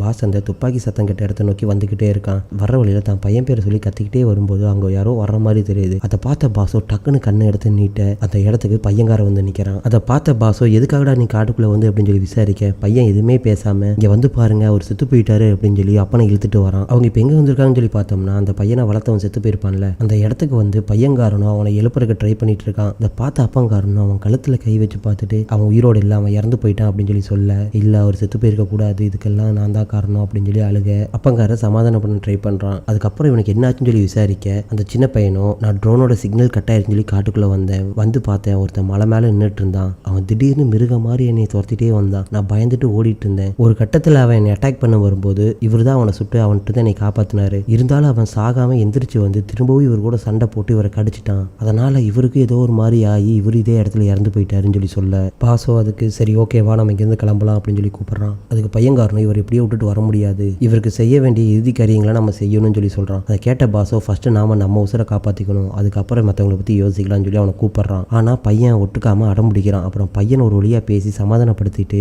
பையனும் பாசோ அந்த இடத்துல இருந்து கிளம்ப பாக்குறாங்க. அப்போ பையன் என்ன சொல்றான்னா சரி ஓகே அவருக்கு இறுதி மரியாதை தான் நம்ம செலுத்தல அவர் கண்ணையாச்சும் மூடிட்டு வரேன் அப்படின்னு சொல்லி போட்டு அவன் பக்கத்துல போறான். அப்படி பக்கத்துல போறப்ப தான் நமக்கு ஒரு சீனை காமிக்கிறாங்க. அவர் இன்னும் சாகல அவர் கண்ணு அப்படியே பிளிங்க் ஆகுது. இதை தெரியாத அந்த பையனும் பக்கத்துல போக அவன் டக்குன்னு அவன் காலை பிடிச்சி தலைகீழா தூக்கி நிப்பாட்டிடுறான். இதை பார்த்த பாசோ தங்கிட்ட இருக்க துப்பாக்கியை வச்சு டப்பு டப்புன்னு சுடுறான். ஆனா அவனுக்கு எதுவுமே ஆக மாட்டேது. பையனை கீழே போட்டுட்டு பாஸ் அட்டாக் பண்றதுக்காக அவன் அப்படியே பக்கத்துல வரான். பாசும் நிப்பாட்டாம சுட்டுக்கிட்டே இருக்கான். ஒரு கட்டத்துல அவன் நிக்க முடியாம அப்படியே கீழே விழுந்து இறந்துடுறான். அந்த பையனும் ஓடி வந்து அப்பா நான் சொன்னேன்ல இதே மாதிரிதான் நடந்துச்சு இவரும் அவனை இதே மாதிரிதான் சுட்டாரு ஆனா அவன் சாகாம எந்திரிச்சு வந்து இவரை கடிச்சிட்டான் அதனாலதான் இவர் இப்படி மாறிட்டாரு இவருக்கு ஏதோ நோய் வந்திருக்கும் போல அதனாலதான் இப்படி மாறிட்டாரு இவருக்கு நம்ம ட்ரீட்மெண்ட் கொடுத்து சரி பண்ணணும் அப்படின்னு சொல்லி சொல்றான். எல்லாமே முடிஞ்சு போச்சு இனிமேல் நம்ம எதுவுமே பண்ண முடியாது இப்போ அவன் இறந்துட்டான் அப்படின்னு சொல்லி போட்டு பையனை கூப்பிட்டு அந்த இடத்துல இருந்து கிளம்புறான். அப்படியே கட் பண்ணோம்னா ஒரு குரூப் ஆஃப் ஜாம்பிஸ் வந்துட்டு இந்த குகைக்குள்ள வந்துட்டு இருப்பாங்கல்ல அவங்கள காமிக்கிறாங்க. அந்த தலைவன் ஜாம்பிக்கு ஒரு மனித வாடை அடிக்குது. அதை பார்த்து அவனும் மற்ற ஜாம்பியெல்லாம் கூப்பிட்டு குடுகுடுன்னு ஓடி வந்துட்டு இருக்கான். அப்படியே கட் பண்ணோம்னா பாஸுக்கு துரோகம் பண்ணான்ல அவனை காமிக்கிறாங்க. அவன் அந்த குகைக்குள்ளேயே வந்துட்டு இருக்கான். ஒரு வேளை இவன் வாசத்தை பிடிச்சிட்டு அந்த சைடு ஜாம்பி வந்துட்டு இருக்கும் போல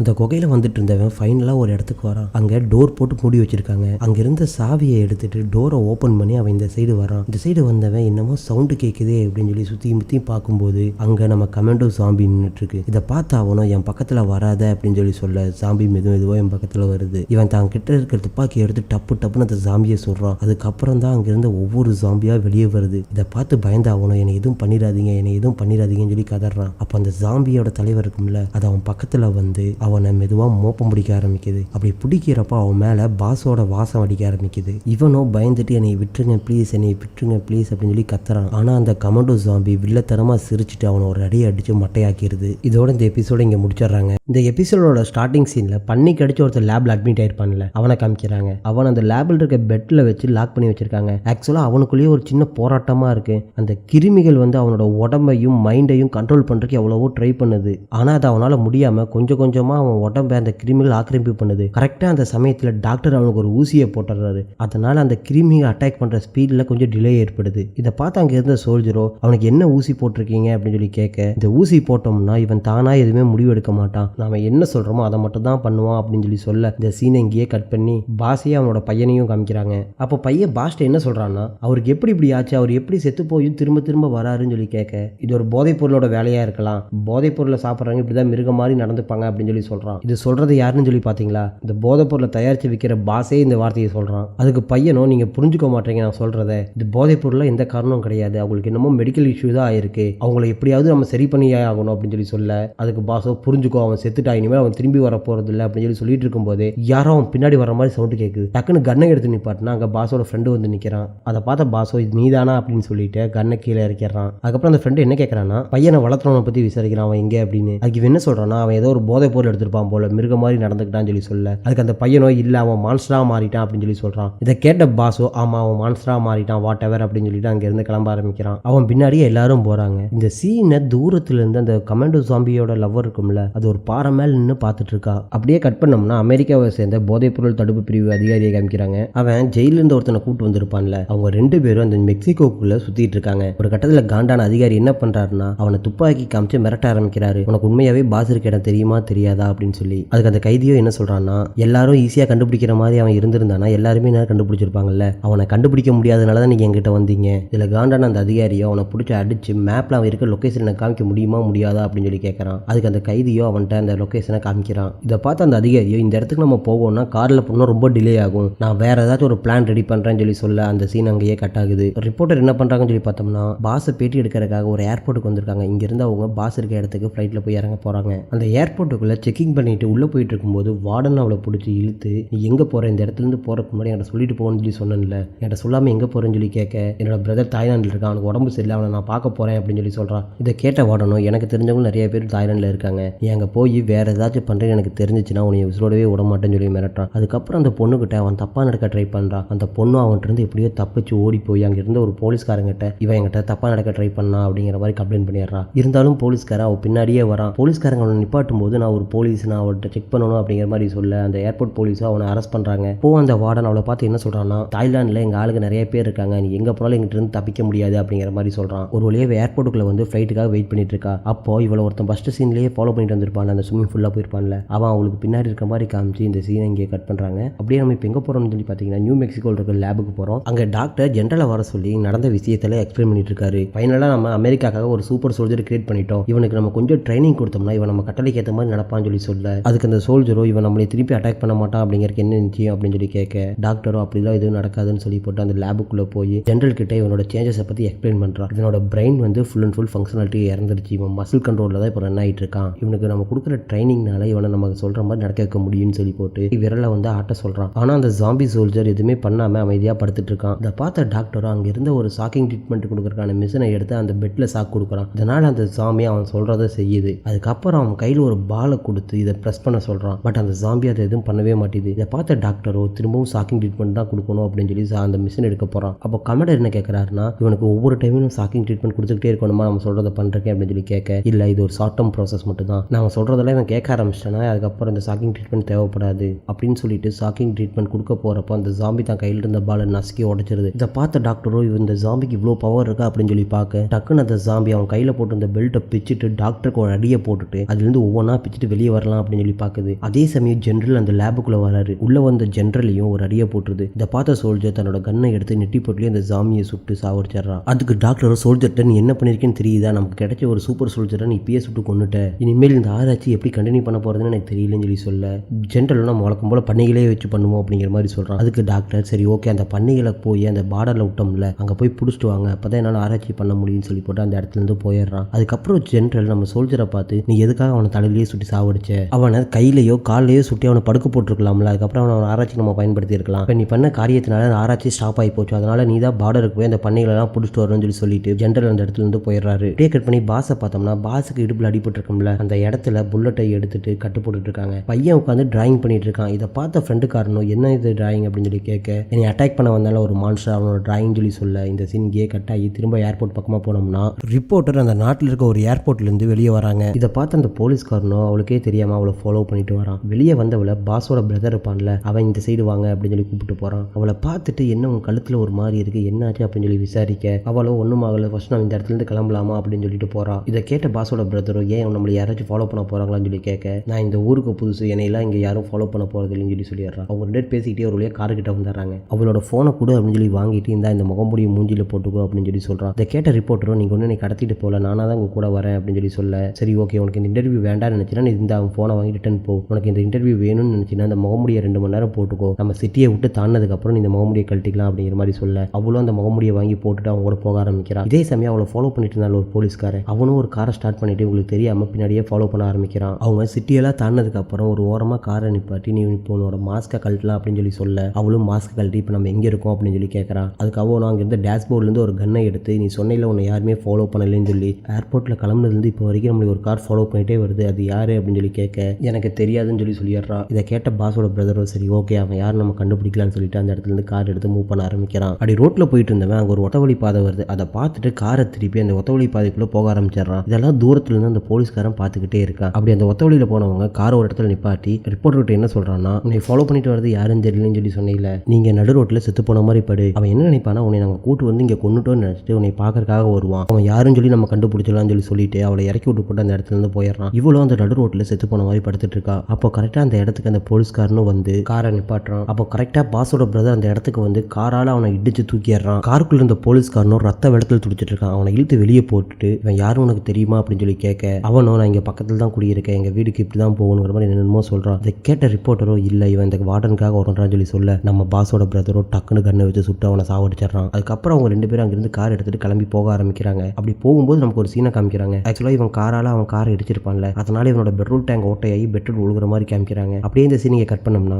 குகைக்குள்ள இருந்த கமாண்டோ ஜாம்பிஸ் எல்லாம் அந்த இடத்துல இருந்து வெளியே வராங்க. நல்லா நோட் பண்ணீங்களா, நம்ம பாஸுக்கு ஒருத்தர் துரோகம் பண்ணிருப்பான்ல, அவனும் இந்த குரூப் கூட தான் இருக்கான். அவனும் ஜாம்பியா மாத்தி அவங்க கூட வச்சிருக்காங்க போல. ஆனா கமாண்டோ ஜாம்பிக்கு இப்ப எங்க இருக்குன்னு தெரியாதனால ஒரு மாதிரி சவுண்ட் எழுப்புது. இதை கேட்ட கமாண்டோ லவர் ஜாம்பி இருக்கும்ல, அதுவும் ஒரு மாதிரி சவுண்ட் எழுப்புது. இந்த ரெண்டு பேரும் சவுண்ட் எழுப்புன பக்கமா பார்த்து ஓடி வர ஆரம்பிக்கிறாங்க. ஃபைனலா ரெண்டு குரூப்பா இருந்தாங்களே ஜாம்பிஸ், அவங்க நேருக்கு நேர் மீட் பண்ணிக்கிறாங்க. அப்போ நம்ம லீடர் ஜாம்பிக்கோ அதோட லவர் ஜாம்பிக்கோ அதோட பழைய நினப்பெல்லாம் ஞாபகம் வர ஆரம்பிக்குது. அதனால அந்த ரெண்டு ஜாம்பிகளும் தங்களோட அன்பை பரிமாறிக்கிறாங்க. எப்படின்னு சொல்லி பாத்தீங்கன்னா ஒருத்தர் கடிச்சு சதையை பிச்சுக்கிட்டு தங்களோட அன்பை வெளிக்காட்டிக்கிறாங்க. இதுக்கு மேலேயும் சில இதெல்லாம் நடக்கும், அதை நம்மளால சொல்ல முடியாதனால அதை அப்படியே விட்டுறலாம். அப்படியே கட் பண்ணோம்னா நைட்டு பாஸ் அவனோட பெட்ரூம்ல படுத்து தூங்கிட்டு இருப்பான். அவனுக்கு குண்டடிப்பட்டிருக்கும்ல, அதனால ஒரு மாதிரி புலம்பிக்கிட்டே இருப்பான். இதை பார்த்த பையன்காரனும் பாசமா அப்பா பக்கத்துல வந்து அவனை கட்டி பிடிச்சி படுத்துட்டு இருப்பான். அப்போ வெளியே ஏதோ ஒரு சவுண்டு கேட்கும். அதனால அப்பா கிட்ட இருந்த ஒரு கன்னை எடுத்துட்டு அவன் அப்படியே வெளியே வர ஆரம்பிக்கிறான். அப்படி வெளியே வந்தவன் சவுண்டு கேட்கற இடமா பார்த்து நடந்து போக நமக்கு ஒரு சீனை காமிக்கிறாங்க. பையனை வளர்த்தினவன் ஜாம்பியா மாறி இருப்பான்ல, அவனை கூட பாஸ் துப்பாக்கியால சுட்டு கொண்டிருப்பார்ல. ஆக்சுவலா அவன் இன்னும் சாகல. அவன் இப்ப பாஸ் இருக்க வீட்டு பக்கமா சுத்திட்டு இருக்கிறான். பையன் ஏதோ ஒரு சவுண்டு கேட்குன்னு சொல்லி வெளியே வந்திருப்பான்ல,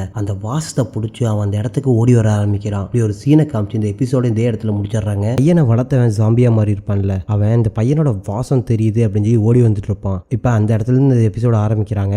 அப்படி அவன் ஓடி வந்துட்டு இருக்கும் போதே அவனுக்கு பழைய ஞாபகங்களா வர ஆரம்பிக்குது. அந்த பையன் கூட சந்தோஷமா இருந்த ஞாபகங்களா வர ஆரம்பிக்க நாம அவன் பக்கத்துல போனோம்னா அவனை ஹர்ட் பண்ணிடுவோன்னு சொல்லி போட்டு அங்கிருந்து ஒரு எலும்பு துண்டை எடுத்து அவனையே அவன் குத்திட்டு சாக பாக்குறான். அப்படியே கட் பண்ணோம்னா பாஸோட ஃப்ரெண்டும் அவனோட கூட்டாளியும் நைட் ரவுண்ட்ஸ் போயிட்டு இருக்காங்க. அப்படி அவங்க போயிட்டு இருக்கும் போதே டக்குன்னு அவங்க காரை யாரோ கிராஸ் ஆகி ஓடுற மாதிரி தெரியுது. இதை பார்த்து அவங்களோ யார் அப்படி ஓடுனது அப்படின்னு சொல்லி வந்து பார்க்கும்போது அங்க யாருமே இல்ல. இதை பார்த்த பாஸோட ஃப்ரெண்டோ ஒருவேளை பாஸோட பையன் சொன்னது உண்மையா இருக்குமோன்னு சொல்லி யோசிக்கிறான். அதே சமயம் அப்படியே அந்த சீனை கட் பண்ணோம்னா பாஸையும் பாஸோட பையனையும் காமிக்கிறாங்க. பாஸுக்கு குண்டடி பட்டிருக்கும்ல, அந்த இடத்துல பாஸோட பையன் அவனுக்கு அழகா மருந்து வச்சிட்டு இருக்கான். அதுக்கப்புறம் பாஸும் பாஸோட பையனும் ஒரு வழியா மனசுட்டு பேசி அவங்க ஒரு நல்ல ரிலேஷன்ஷிப்ல வந்துடுறாங்க. அப்படியே கட் பண்ணி திரும்பவும் நைட் ரவுண்ட்ஸ் போனாங்களே, அவங்கள பார்த்தோம்னா அங்க ஏதோ வித்தியாசமான சவுண்டு கேட்கறத புரிஞ்சுட்ட பாஸோட ஃப்ரெண்டு சரி ஓகே நீ கார் ஓட்டு நான் பின்னாடி ஏறிக்கிறேன்னு சொல்லி போட்டு அவங்க அந்த நைட் ரவுண்ட்ஸ் அப்படியே கண்டினியூ பண்றாங்க. அதே சமயம் கட் பண்ணி லேப் பக்கமா போனோம்னா ஜென்ரலையும் சோல்ஜரையும் காமிக்கிறாங்க. ஆக்சுவலா ஜென்ரல் என்ன சொல்றாருன்னா, நீ லேப்ல இருந்தவனா சுட்டு கொல்லாம இருந்திருந்தீங்கன்னா உனக்கு இந்த பனிஷ்மெண்டே கிடைச்சிருக்காது. நீ இப்ப மெக்சிகோ பார்டர் பக்கமா போய் அந்த 6 பண்ணைகளையும் பிடிச்சு கொண்டு வர, அப்படி இல்லாட்டி அங்க யாராச்சும் அந்த பண்ணைகள் கடிச்சிருந்து அவங்களும் இந்த மாதிரி ஜாம்பியா மாறி இருந்தாங்கன்னா அவங்களை உசுரோடங்க கொண்டு வா, நம்ம ஆராய்ச்சிக்கு அந்த மாதிரி ஆட்கள் தேவைப்படுறாங்கன்னு சொல்ல அதுக்கு நம்ம சோல்ஜரோ நீங்க இவ்வளவு ஈஸியா சொல்றீங்க, பட் அதுல எவ்வளவு கஷ்டம் இருக்குன்னு உங்களுக்கு தெரியுமா? பண்டிகை கடிச்சு அங்க யாராவது ஜாம்பியாட்ட மாறி இருந்து அவங்க எங்க எல்லாத்தையும் அட்டாக் பண்ணா நாங்க என்ன பண்றது? எங்களால முடிஞ்ச வரைக்கும் உசுரோட கொண்டு வர பாக்குறோம். ஒருவேளை எங்களை அட்டாக் பண்ணாங்கன்னா நாங்க உங்களை கொண்டுருவோம் சொல்ல அதுக்கு ஜென்ரலோ இந்த ஆராய்ச்சிக்கு டாக்டர் ரொம்ப முக்கியம், அந்த டாக்டருக்கு அந்த பண்ணைகள் ரொம்ப முக்கியம், அதை கொண்டு வந்தாதான் நம்ம ஆராய்ச்சி சக்சஸ் ஆகும், அதனால எப்படியாவது அதை உயிரோட கொண்டு வாங்கன்னு சொல்லி போட்டு அவங்களை அனுப்பி வச்சுட்டு ஜென்ரல் அந்த இடத்துல இருந்து கிளம்பிடுறாரு. இப்போ இந்த லேப்ல இருந்து மொத்தம் 3 சோல்ஜர் மெக்சிகோ பார்டருக்கு போறாங்க. அப்படியே கட் பண்ணோம்னா இப்போ இவங்க 3 பேர் மெக்சிகோ பார்டர் கிட்ட வந்துட்டாங்க. அப்படி வந்துட்டு இருக்கும்போது அங்கிருந்து ஒரு ஹீட் மானிட்டர்ல பாக்குறாங்க யாரோ ஒரு 3 பேர் நடந்து போற மாதிரி தெரியுது. இதை பார்த்த நம்ம சோல்ஜரோ இங்கதான் நம்ம பண்ணியை இறக்கி விட்டோம், ஒருவேளை அந்த பன்னிகை இவங்களையும் கிடைச்சிருக்கலாம், இவங்களும் ஜாம்பியா மாறி இருக்கலாம், அதனால எல்லாரும் சேஃபா வாங்க அப்படின்னு சொல்லிட்டு எல்லாரும் அந்த வண்டியிலிருந்து இறங்கி சத்தம் வராம அங்க இருக்கிறது யாரு அப்படின்னு சொல்லி பார்க்க போறாங்க. ஆனா அங்க இருக்கிறது யாருன்னு பார்த்தோம்னா இந்த மெக்சிகோ நாட்டுல இருந்து அமெரிக்காக்குள்ள இல்லீகலா வர்றதுக்காக வந்திருப்பாங்கல்ல அவங்க. நம்ம சோல்ஜர்ஸ் எல்லாம் மெதுவா போய் இடத்துல உட்கார்றாங்க. பட் இவங்களுக்கு அந்த சவுண்டு கேட்டனால பார்டர் ஃபோர்ஸ் வந்துருச்சுன்னு சொல்லி அவங்க அங்க இருந்து தப்பிச்சு ஓட பாக்குறாங்க. நம்ம சோல்ஜர்ஸ் எப்படியாச்சும் அவங்களை பிடிச்சாங்கன்னு சொல்லிட்டு கார்ல ஏறி திரும்பவும் அவங்களை துரத்த ஆரம்பிக்கிறாங்க. அவங்க ஜீப்ல போயிட்டு இருக்கும் போதே டக்குன்னு பார்த்தா யாரோ ஒருத்தர் ஜீப் முன்னாடி வந்து விழுகிறான். இதை கவனிக்காத நம்ம சோல்ஜரும் அவன் மேல வண்டியை அடிச்சிடறாங்க. அவன் தெரிச்சு போய் விழுகிறான். ஒருத்தர் மேல வண்டி இடிச்சுமேன்னு சொல்லி சோல்ஜர் ஒருத்தன் கீழே இறங்கி யாருன்னு சொல்லி பார்க்க போறான். அப்படி அவன் பக்கத்துல போகும்போது இன்னொரு சைடுல இருந்து யாரோ கத்துற மாதிரி தெரியுது. டக்குன்னு நம்ம சோல்ஜர் கண்ணை வச்சு சுட அங்க இருந்தவன் அங்கிருந்து ஓடி போயிடுறான். அதே சமயம் ஆக்சிடென்ட் கீழே விழுந்திருப்பான்ல, அவன் டக்குன்னு எந்திரிக்கிறான். யாரா அப்படின்னு சொல்லி பார்த்தோம்னா நம்ம பாஸுக்கு துரோகம் பண்ணியிருப்பான்ல, அவன் டக்குன்னு எந்திரிச்சு இந்த சோல்ஜரை அட்டாக் பண்ண ஆரம்பிக்கிறான். அதே சமயம் வண்டிக்குள்ள இருந்து இன்னொரு சோல்ஜர் இறங்கி அந்த தப்பிச்சு போனவனை சுட பார்க்கும்போது நம்ம சோல்ஜர் வண்டியிலிருந்து இறங்குறா. அவளும் அங்க இருக்கவனை சுட பார்க்கறா. அதுக்குள்ள அந்த பாஸுக்கு துரோகம் பண்ண ஜாம்பி இருக்கும்ல, அது ஒரு சோல்ஜரை கடிச்சு கொதறிடுது. அதுக்கப்புறம் நம்ம சோல்ஜரை அட்டாக் பண்ண வர நம்ம சோல்ஜரும் அந்த ஜாம்பியை துப்பாக்கியால சுட ஆரம்பிச்சிடறா. அதனால அந்த ஜாம்பி என்ன பண்ணுதுன்னா ஓடி போய் அந்த வண்டிக்கு பின்னாடி ஒளிஞ்சுக்குது. இவளும் பெதுவா சுட்டுக்கிட்டே அந்த வண்டி பக்கத்துல போறா. அப்ப டக்குனு இவ காலை இழுத்து விட்டு இவளை கடிக்க வரும்போது இன்னொரு ஜாம்பியை துரத்திட்டு போயிருப்பான்ல, அவன் அந்த இடத்துக்கு வந்து பாஸுக்கு துரோகம் பண்ணவன சொல்றான். இந்த ஜாம்பி இவனை விட்டு போட்டு அவனை போய் டக்குன்னு கடிச்சு கொதற ஆரம்பிச்சிருது. இவ்வளவு விடாம அந்த ஜாம்பியை சுட்டுக்கிட்டே இருக்கா. ஒரு கட்டத்துல அந்த ஜாம்பி அந்த இடத்துல இருந்து ஓடி போயிருது. இவ தங்கிட்ட இருக்க டெலஸ்கோப்பை எடுத்து பாக்கறா. அப்படி பாக்கறப்பதான் நமக்கு ஒரு காட்சியை காமிக்கிறாங்க. அமெரிக்கா பார்டருக்குள்ள வரலான்னு ஒரு 3 பேர் வந்திருப்பாங்கல்ல, அவங்கள பிடிச்ச அந்த ஜாம்பியை அட்டாக் பண்ணிட்டு இருக்கு. அப்படியே இன்னொரு சைடு திரும்பி பார்த்தோம்னா ஒரு சோல்ஜரை ஜாம்பி கடிச்சிருக்கும்ல ஃபர்ஸ்டா, அவன் இப்ப அப்படியே அந்த ஜாம்பியா மாற ஆரம்பிச்சிட்டு இருக்கான். இதை பார்த்த நம்ம சோல்ஜருக்கு என்ன பண்றதுன்னு தெரியாம அங்கிருந்த வண்டியை எடுத்துட்டு அங்க இருந்து தப்பிச்சு ஓடிடுறா. அப்படியே கட் பண்ணோம்னா ரிப்போர்ட்டரையும் பாஸோட பிரதரையும் காமிக்கிறாங்க. முன்னாடியே பார்த்திருப்போம் இவங்க கார்ல பெட்ரோல் ஒழுகுற மாதிரி. இப்போ கார்ல இருக்க எல்லா பெட்ரோலும் தீர்ந்தனால வண்டி ஒரு ஓரமா நின்றுது. பாஸோட பிரதரோ கீழே இறங்கி பார்த்துட்டு இனிமேல் நம்ம இங்க இருந்து கார்ல போக முடியாது, இனிமேல் நடந்துதான் போகணும்னு சொல்லி சொல்ல, அதுக்கு ரிப்போர்ட்டரோ என் போனை கொடு, நான் யார்கிட்டயாச்சும் ஹெல்ப் கேட்கறேன், இல்லை நீ போன் பண்ணி யாராச்சும் கூப்பிடு அப்படின்னு சொல்லி சொல்றான். அதுக்கு நம்ம பாஸோட பிரதர் என்ன சொல்றான்னா, இல்ல இங்க எந்த ஹெல்ப்பும் நமக்கு கிடைக்காது, இந்த ரோட்டை அதிகமா யாருமே யூஸ் பண்ண மாட்டாங்க, நாம இங்க இருந்து நடந்துதான் போகணும்னு சொல்லி சொல்ல அவ என்னால நடக்க முடியாதுன்னு சொல்லி சொல்றான். அதுக்கு நம்ம பாஸோட பிரதர் என்ன சொல்றான்னா, சரி ஓகே நீ அப்ப இங்கேயே இரு அப்படின்னு சொல்லிட்டு அவன் நடந்து போக ஆரம்பிச்சிடறான். இதை பார்த்த ரிப்போர்ட்டருக்கு என்னடா இவன் நடுக்காட்டுக்குள்ள விட்டு தனியா போறான், ஏதாச்சும் ஒன்று ஆயிடுச்சுன்னா என்ன பண்றேன்னு சொல்லி போட்டு அவங்களோடயே நடக்க ஆரம்பிக்கிறா. ரிப்போர்ட்டரோ பாஸோட பிரதர்கிட்ட என்ன கேட்கறான்னா, எனக்கு ஒரு துப்பாக்கி கிடைக்குமா, எனக்கு பாதுகாப்புக்கு வேணும்னு சொல்லி கேட்க,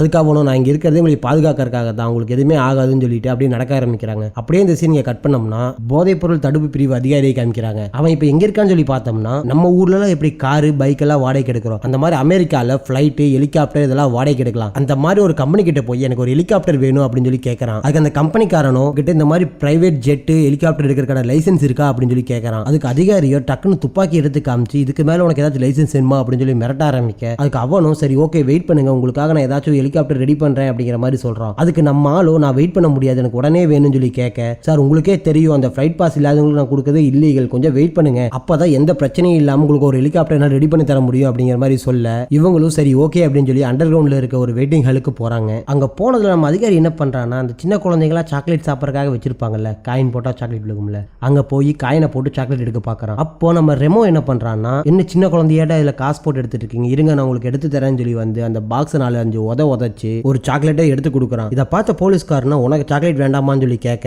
எனக்கு சாக்லேட்டே பிடிக்காது, சாக்லேட் தான் என்னோட பேட் லக் அப்படிங்கிற மாதிரி சொல்றான். ஏன் அப்படி சொல்ற அப்படின்னு சொல்லி விசாரிக்க, அப்பதான் ரெமோ தன்னோட பிளாஷ்பேக்கை சொல்றான். 4-5 வருஷத்துக்கு முன்னாடி ஒரு ஹோட்டல்ல இதே மாதிரி சாக்லேட் பாக்ஸ் வச்சிருக்காங்க, அதை உதச்சு அதுல இருந்து ஒரு சாக்லேட்டை எடுத்துட்டு அங்கிருந்து ஒரு ரூமுக்குள்ள போறான். அந்த ரூமுக்குள்ள பார்த்தோம்னா ஆல்ரெடி பாஸ் உட்கார்ந்து கார்டு கேம் விளையாண்டு இருக்கான். இதை பார்த்த ரெமோவோ என்ன அசால்ட்டா உட்காந்து கேம் விளையாண்டுட்டு இருக்கேன், நம்ம 200 கிலோ போதைப் பொருள் இந்த ரூம்ல வச்சுட்டு உட்காந்துட்டு இருக்கோம், இதை வாங்குற அர்ஜென்டினா இந்த டீலர் எப்போ வருவாங்க அப்படின்னு சொல்லி விசாரிக்க, அவங்க வரும்போது வருவாங்க, நீ பயப்படாம அமைதியா இருன்னு சொல்லி சொல்ல, இவனு எனக்கு ஒவ்வொரு 10 நிமிஷமும் எனக்கு 10 மணி நேரம் ஆகிற மாதிரி ஃபீல் ஆகுது, ஸோ அவங்களை சீக்கிரம் வர சொல்லுன்னு சொல்லி சொல்றான். அதுக்கு நீ சாப்பிட்டியா இல்லையா, ஃபர்ஸ்ட் போய் சாப்பிடு, அதனால தான் இப்படி பேசிட்டு இருக்கேன்னு சொல்லி அவனை சாப்பிட அனுப்பிடுறான். அவன் சாப்பிட்டு முடிச்சுட்டு வெளியே வந்து பார்க்கும்போது அந்த இடத்துல பாஸ் இல்ல. இவனோ பாஸ் இல்லாதனால இந்த போதைப் பொருளை நாம தான் பார்த்துக்கணும், அந்த போதைப் பொருள் பக்கத்துல போய் உட்காந்துட்டு இருக்கான். இதே சமயம் நம்ம பாஸ் என்ன பண்றான்னு சொல்லி பார்த்தோம்னா, அங்க இருக்க ஒரு டெலிபோன் பூத்துல போய் போதைப் பொருள் தடுப்பு பிரிவு அதிகாரிகளுக்கு போன் பண்ணி காட்டி கொடுத்துறான். அதே சமயம் இந்த கதையெல்லாம் நம்ம போதைப் பொருள் தடுப்பு பிரிவு அதிகாரிகிட்ட தானே சொல்லிட்டு இருக்கிறான். அவன் என்ன பண்றான்னு சொல்லி பார்த்தோம்னா, அவன் எடுத்து கொடுத்த சாக்லேட்டை சாப்பிட்டு அங்கிருந்து ஒரு குப்பை தொட்டியில் தூக்கி வீசுறான், அது கரெக்டா போய் விழுந்துருது. இதை பார்க்கறப்பதான் ரெமோக்கு ஒரு ஞாபகம் வருது, இவனை அரெஸ்ட் பண்ணிருப்பாங்கல்ல, அப்போ அரெஸ்ட் பண்ணது இதே போலீஸ் அதிகாரி தான். அப்பவும் அவன் எடுத்து அந்த சாக்லேட்டை சாப்பிட்டு இதே மாதிரி குப்பை தொட்டியில வீசி இருக்கான் நம்ம போலீஸ்காரன். இது ஞாபகம் வந்தனால ரெமோ என்ன சொல்றான், நீ தானே நீ அரெஸ்ட் பண்ண அப்படின்னு சொல்லி கேட்க,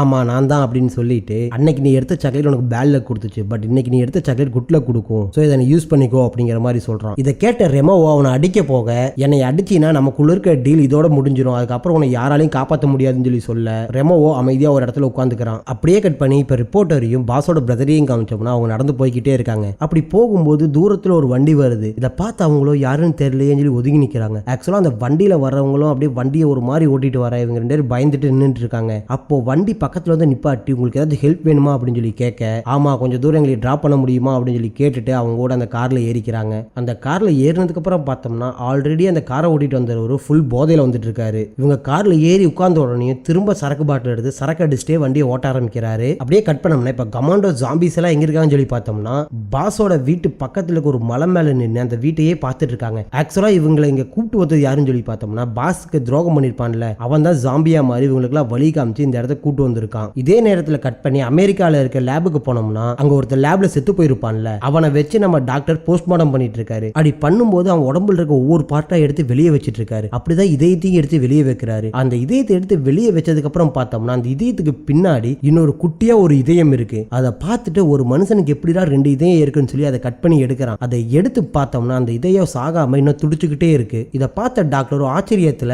நாம கொடுத்த மருந்துனாலதான் இவனுக்குள்ள இன்னொரு இதயம் கிரியேட் ஆயிருக்கு, நாம ஒரு சூப்பர் சோல்ஜரை கிரியேட் பண்ணிட்டோம்னு சொல்லி சந்தோஷத்தில் இருக்கான். ஆனா அவனுக்கு தெரியாது இந்த மாதிரி சில ஜாம்பிஸ் இந்த ஊருக்குள்ள சுத்திட்டு இருக்காங்க அப்படின்னு. அப்படியே கட் பண்ணோம்னா அடுத்த நாள் காலையில காமிக்கிறாங்க நம்ம பாஸோட ஃப்ரெண்டோ அவனோட கூட்டாளியும் நைட் ரவுண்ட்ஸ் போயிருப்பாங்கல்ல அவங்க இன்னும் தேடிக்கிட்டே இருக்காங்க யாராச்சும் இந்த இடத்துல இருக்காங்களா அப்படின்னு சொல்லி. இப்படி அவங்க ஒரு இடத்துல வந்து பார்க்கும்போது அங்க ஒரு மனுஷனோட நாக்கு கிடக்குது. இதை பார்த்து அவங்களோ என்னடா இது ஒரு மனுஷனோட நாக்கு கிடக்குன்னு சொல்லி சொல்லிட்டு இருக்கும் போதே நம்ம பையனை வளர்த்திருப்பான்ல அவன் அங்க இருந்த மலையிலிருந்து கார் மேல ஜம்ப் பண்றான். இதை பார்த்து நம்ம பாஸோட ஃப்ரெண்டோ அவன் கூட்டாளியோ அவனை சுட ஆரம்பிக்கிறாங்க. அதே சமயம் அங்க இன்னொரு ஜாம்பி பின்னாடி இருந்து வந்து அட்டாக் பண்ண அந்த ஜாம்பியை சுட்டு சாவடிச்சிடறாங்க. அதுக்குள்ள நம்ம பையனை வளர்த்திருப்பான்ல அந்த ஜாம்பி ஓடி வந்து கூட்டாளி மேல ஜம்ப் பண்ணி அவனை கடிச்சு குதற ஆரம்பிச்சிருது. பாஸோட ஃப்ரெண்டோ எவ்வளவோ அடிச்சு பாக்குறான் சுட்டு பாக்குறான் அவன் உடவே மாட்டான். ஒரு கட்டத்துல அவனை கடிச்சு குதறிட்டு நம்ம பாஸோட ஃப்ரெண்டை கடிக்க வர அவன் தன் கையில இருந்த ஷாட் கன்னை வச்சு கரெக்டா அவன் கண்ணை பார்த்து சுட்டான்.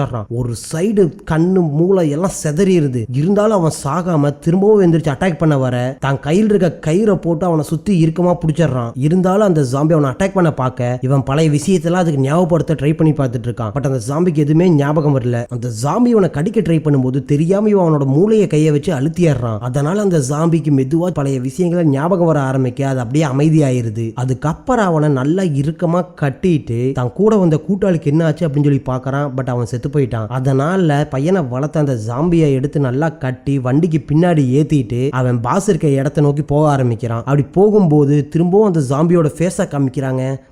பாருங்க எவ்வளவு ரண கொடூரமா இருக்குன்னு. இந்த மாதிரி காமிச்சு இந்த எபிசோட் இதோட கட் பண்றாங்க. லாஸ்ட் எபிசோட் எங்க முடிச்சு உங்களுக்கு ஞாபகம் இருக்குல்ல பாஸோட ஃப்ரெண்டா வந்து ஜாம்பியை வண்டியில ஏத்தி கூட்டு வருவான்ல அதை காமிச்சு இந்த எபிசோட ஆரம்பிக்கிறாங்க. அப்படியே பாஸ் இருக்க இடத்துக்கு போய் பார்த்தோம்னா பாஸ் அவனோட பையன் ரூமுக்கு போய் பையன் தூங்கிட்டு இருக்கிறத பாக்குறான். அதுக்கப்புறம் பையன் எதுவும் வரைஞ்சு வச்சிருக்கான்னு சொல்லி அங்க இருந்த டிராயிங் எல்லாம் ஒவ்வொன்னா எடுத்து பாக்குறான். அப்படி அவன் என்ன வரைஞ்சிருக்கான்னு சொல்லி பார்த்தோம்னா அந்த பையனை வளர்த்தவன் ஜாம்பியா மாறி இருப்பான்ல அந்த போட்டோவெல்லாம் அப்படியே வரைஞ்சு வச்சிருக்கான். இதை பார்த்த அப்பங்காரனோ இன்னும் பையன் அந்த நினைப்புல இருந்து வெளியே வரல அப்படின்னு நினைச்சு ஃபீல் பண்ணிட்டு இருக்கும் போது அங்க யாரோ வண்டியில வர சவுண்ட் கேக்குது. இதை கேட்ட பாஸோ யாரு அப்படின்னு சொல்லி எட்டி பார்க்கறான். அப்போ பாஸோட ஃப்ரெண்டு தான் அந்த இடத்துக்கு வரான். இதை பார்த்துட்டு பாஸ் அப்படியே வெளியே வர ஆரம்பிக்கிறான். வெளியே வந்து என்ன இது அப்படின்னு சொல்லி கேட்க இவன் இன்னும் சாகல அப்படின்னு சொல்லி பையனை வளர்த்துறவனை தூக்கி வெளியே இழுத்து போடுறான். அந்த ஜாம்பியோ மெதுவா கத்திட்டு இருக்கும் போதே டக்குன்னு இவன் அவனோட மூளையை அழுத்துறப்போ அந்த ஜாம்பி அமைதியாயிருது. அப்படியே கட் பண்ணி போதைப் பொருள் தடுப்பு பிரிவு அதிகாரியை பார்த்தோம்னா அவர் பிரைவேட் ஜெட் வாங்குறக்க ஒரு இடத்துக்கு போயிருந்தார்ல அங்கிருந்து ஒரு ஹெலிகாப்டர் எடுத்துட்டு அங்கிருந்து கிளம்பி பாஸ் இருக்க இடத்த நோக்கி வர ஆரம்பிக்கிறாரு. அதே சமயம் திரும்பவும் பாஸ் பக்கமே போனோம்னா பாஸ் அவன் பக்கத்துல போய் உட்கார ஃப்ரெண்டுக்காரனும் பார்த்து உட்காருங்கன்னு சொல்லி சொல்றான். அதுக்கு பாஸோ இவன் எப்படி இன்னும் உயிரோடு இருக்கான், இவனோட ஒரு பகுதி தலையவே காணோம், இருந்தாலும் உயிரோடு இருக்கான், எப்படி இது சாத்தியம் அப்படின்னு சொல்லி விசாரிக்க அங்கிருந்து யாருக்குமே எதுவுமே தெரியல. அதுக்கப்புறம் ஃப்ரெண்டுக்காரன் என்ன சொல்றான்னா இவன் நார்மலா இருக்கிறப்ப ரொம்ப அக்ரெசிவா இருக்கான், இவனை அமைதிப்படுத்தோம்னா இவன் மூளையில கையை வச்சு அழுத்தினோம்னா அமைதியாகிறான் அப்படிங்கிற மாதிரி சொல்ல அதே சமயம் இந்த ஜாம்பி நம்ம பாஸை அட்டாக் பண்ண பாக்குது. டக்குன்னு தன்னோட கையை எடுத்து அவனோட மூளையை அழுத்த ஆரம்பிக்க அந்த ஜாம்பி அப்படியே அமைதியாகுது. அதை பார்த்த பாஸோ அவன்கிட்ட பேச ஆரம்பிக்கிறான். உனக்கு என்ன ஞாபகம் இருக்கா, என் பையனை ஞாபகம் இருக்கான்னு சொல்லி கேட்க அந்த ஜாம்பி எந்த அசைவுமே இல்லாம அமைதியா படுத்துக்குது. அதே சமயம் அந்த இடத்துக்கு பாஸோட பையன் வரான். இந்த விஷயத்தெல்லாம் பார்த்துட்டு எதுக்காக அவரை ஹர்ட் பண்றீங்க, அவர் என்னை வளர்த்தவர், அவருக்கு உடம்பு சரியில்லை, அதுக்காக அவர் எல்லாரும் சேர்ந்து கொல்ல பாக்குறீங்களா அப்படின்னு சொல்லி கேட்க நம்ம பாஸோ நீ எதுக்காக இங்க வந்த, நான் சொல்றத புரிஞ்சுக்கோ, அவன் மனுஷனே கிடையாது, அவன் ஒரு மாதிரி மாறிட்டான், இதுக்கு மேலேயும் நம்ம அவன் கூட இருந்தோம்னா நம்ம எல்லாருக்குமே ஆபத்தாயிடும், அதனால நம்ம அவன்கிட்ட இருந்து விலகியே இருக்கணும்னு சொல்லி சொல்ல இந்த சீனை அப்படியே இங்க கட் பண்றாங்க. இப்போ எங்க காமிக்கிறாங்கன்னு சொல்லி பார்த்தோம்னா பாஸோட ஃப்ரெண்டு அவன் கூட்டாளியும் நைட் ரவுண்ட்ஸ் போயிருப்பாங்க, அதுல ஒருத்தவங்க கூட செத்து போயிருப்பான்ல அந்த இடத்துக்கு போனோம்னா அங்க எல்லா ஜாம்பியும் வர ஆரம்பிக்குது. அதே சமயம் நம்ம பாஸோட கூட்டாளி இருக்கான்ல அவனையும் அந்த ஜாம்பி கடிச்சிருக்கும்ல அதனால அவனும் அப்படியே ஜாம்பியா மெதுவா எந்திரிக்க ஆரம்பிக்கிறான். எந்திரிச்சவன் அங்க இருந்த ஜாம்பிகள் எல்லாம் பார்த்துட்டு அவங்க கூட சண்டைக்கு போற மாதிரி போறான். அதே சமயம் அங்க இருந்த ஜாம்பிகள்லாம் அவனை சுத்தி ஒரு மாதிரி கத்த ஆரம்பிக்குது. இதை பார்த்து இந்த ஜாம்பியோ அப்படியே அமைதியாயிடுறான். இப்போ ஒரு நாய் ஒரு தெரு விட்டு இன்னொரு தெருவுக்கு போறப்ப கூட்டமா வந்து எல்லா நாயும் கடிக்க வரும், இந்த ஒரு நாய் அப்படியே அமைதியா போகும்ல அந்த மாதிரி இந்த ஜாம்பிகள்லாம் கத்த இவனும் பயந்துட்டு அந்த கூட்டத்துல ஒரு ஆளா மாறிடுறான். அப்படியே இவங்க எல்லாரும் சேர்ந்து பாஸ் இருக்க இடத்த நோக்கி ஓடி வர மாதிரி காமிச்சது சீனை கட் பண்ணோம்னா அமெரிக்காவில் இருக்க லேபை காமிக்கிறாங்க. அங்க நம்ம சோல்ஜர் ஜெனரல் கிட்டையும் டாக்டர் கிட்டையும் அமெரிக்கா மெக்சிகோ பார்டர்ல என்ன நடந்துச்சுன்னு எக்ஸ்பிளைன் பண்ணிட்டு இருக்கா. அப்போ ஜெனரல் அங்க எத்தனை ஜாம்பிகா இருந்துச்சுன்னு சொல்லி விசாரிக்க 2 பேர் இருந்தாங்க. ஒன்னு அமெரிக்கா கமாண்டோ பிரிவை சேர்ந்த ஒருத்தர் ஜாம்பியா மாறி இருக்கான், இன்னொன்னு நார்மலா சிவிலியன்ஸ்ல இருந்த ஒரு ஆள் மாறி இருக்கான்னு சொல்லி சொல்ல இதை கேட்ட டாக்டர் எந்த அளவுக்கு அவங்க ஜாம்பியா மாறி இருக்காங்க அப்படின்னு சொல்லி விசாரிக்கிறான். அதுக்கு நம்ம சோல்ஜரோ நம்ம லேப்ல ஒருத்தர் எந்த அளவுக்கு மாறி இருந்தானோ அதை விட அவங்க பயங்கரமா எவால்வ் ஆயிருக்காங்கன்னு சொல்லி சொல்றான். இதை கேட்ட டாக்டரோ சூப்பர், அப்ப நமக்கு அதுல ஒரு ஆள் வேணும் அப்படின்னு சொல்லி சொல்ல நம்ம ஜெனரல் யாரா அவன் இப்படி இருக்கான் அப்படின்னு சொல்லி ஒரு மாதிரி பாக்குறான். அதுக்கப்புறம் சோல்ஜர் என்ன சொல்றான்னா இவங்களை அப்படியே விட்டோம்னா இதனால மக்கள் எல்லாரும் பாதிக்கப்படுவாங்க, இந்த நோய் பரவிருச்சுன்னா நம்மளால கண்ட்ரோலே பண்ண முடியாது, நம்ம எப்படியாச்சும் உங்களை கண்டுபிடிச்சு எல்லாத்தையும் அழிச்சே ஆகணும்னு சொல்லி சொல்ல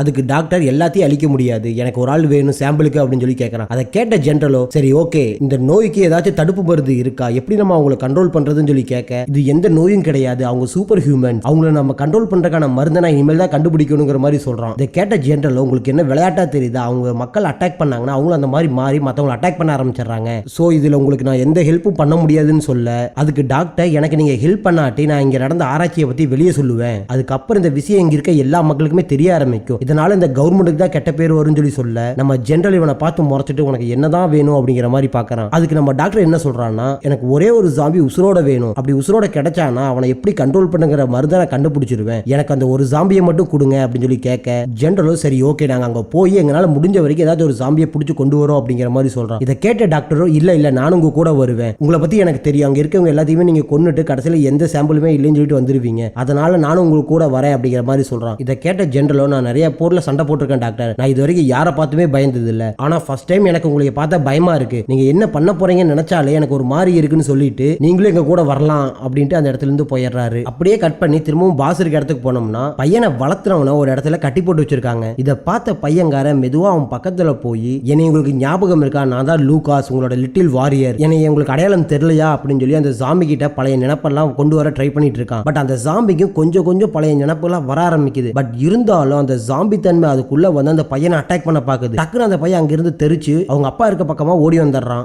பாஸ் கிட்ட என்ன சொல்றான்னா நான் அவர்கிட்ட பேசினேன், அவருக்கு கொஞ்சம் பழைய ஞாபகம்லாம் வர ஆரம்பிக்குது, அவருக்கு ஏதோ ஒரு நோய் வந்திருக்கு, நம்ம அவரை சரி பண்றதுக்கு ஏதாச்சும் ஒரு டாக்டர் வர சொல்லலாம்னு சொல்லி சொல்ல அதுக்கு நம்ம பாஸோ புரிஞ்சுக்கோ அவன் செத்து போயிட்டான், இப்ப இருக்கிறது அவன் கிடையாது அப்படிங்கிற மாதிரி சொல்ல நம்ம பையங்காரனுக்கு கோபம் வந்துருது. அம்மாவுக்கு உடம்பு சரியில்லாம இருக்கிறப்போ நீங்க அவங்களை குணப்படுத்துறதுக்கு எந்த முயற்சியுமே எடுக்கவே இல்லை, அதனாலதான் அவங்க இறந்து போயிட்டாங்க, இப்பவும் நீங்க அதே தப்பு தான் பண்றீங்க, அவரு உடம்பு சரியில்லாம இருக்காரு, அவரை குணப்படுத்துறதுக்கு ஏதாச்சும் வழி இருக்கும், அதை நம்ம கண்டுபிடிக்கணும், ஆனா நீங்களும் அவரை கொல்றதுக்காக தான் பாக்குறீங்கன்னு சொல்லி போட்டு அந்த இடத்துல இருந்து அழுதுட்டு ஓடி போயிடுறான். அப்படியே கட் பண்ணோம்னா ரிப்போர்ட்டரையும் டாக்டரையும் காமிக்கிறாங்க. அவங்க லிஃப்ட் கேட்டு ஒரு கார்ல போயிட்டு இருப்பாங்கல்ல, அப்படி அவங்க கார்ல போயிட்டு இருக்கும்போது நம்ம பாஸோட பிரதர் அசந்து தூங்கிடுறான். ஒருத்தர் லிஃப்ட் உங்களுக்கு கொடுத்துருப்பாங்கல்ல, அவர் யாருன்னு பார்த்தோம்னா அங்க இருந்த ஒரு சர்ச்சோட ஃபாதர் தனி அடிச்சுட்டே வண்டி ஓட்டிட்டு இருக்காரு. பாஸோட பிரதரோ தூங்கிட்டான். இதை பார்த்த ஃபாதர் மெதுவா கையை தூக்கி அந்த பொண்ணு மேல வைக்கிறாரு. டக்குன்னு அவ தள்ளி விட்டுட்டு அவங்க கூட சத்தம் போடுறத பார்த்த பிரதர் தூக்கத்துல இருந்து எந்திரிக்கிறான். ஃபாதர் கையில இருந்த சரக்கு பாட்டில புடுங்கி போட்டுட்டு இதுதான் எல்லாத்துக்குமே காரணம், ஒழுங்கா நேரா வண்டியை பார்த்து ஓட்டுங்கன்னு சொல்லி சொல்ல இந்த சீன் இங்கேயே கட் பண்றாங்க. பாஸோட பையன் அவன் ரூம்ல நின்னுட்டு அந்த மலையவே பார்த்துட்டு இருக்கான். அப்ப அந்த இடத்துக்கு பாஸ் வந்து இங்க நடக்கிறதெல்லாம் பார்க்கறதுக்கு ரொம்ப வித்தியாசமா இருக்கு, உங்க அம்மா இறந்ததுக்கு நான் காரணம் கிடையாது, உங்க அம்மாவை காப்பாத்துறதுக்கு நான் எவ்வளவோ ட்ரை பண்ணேன்,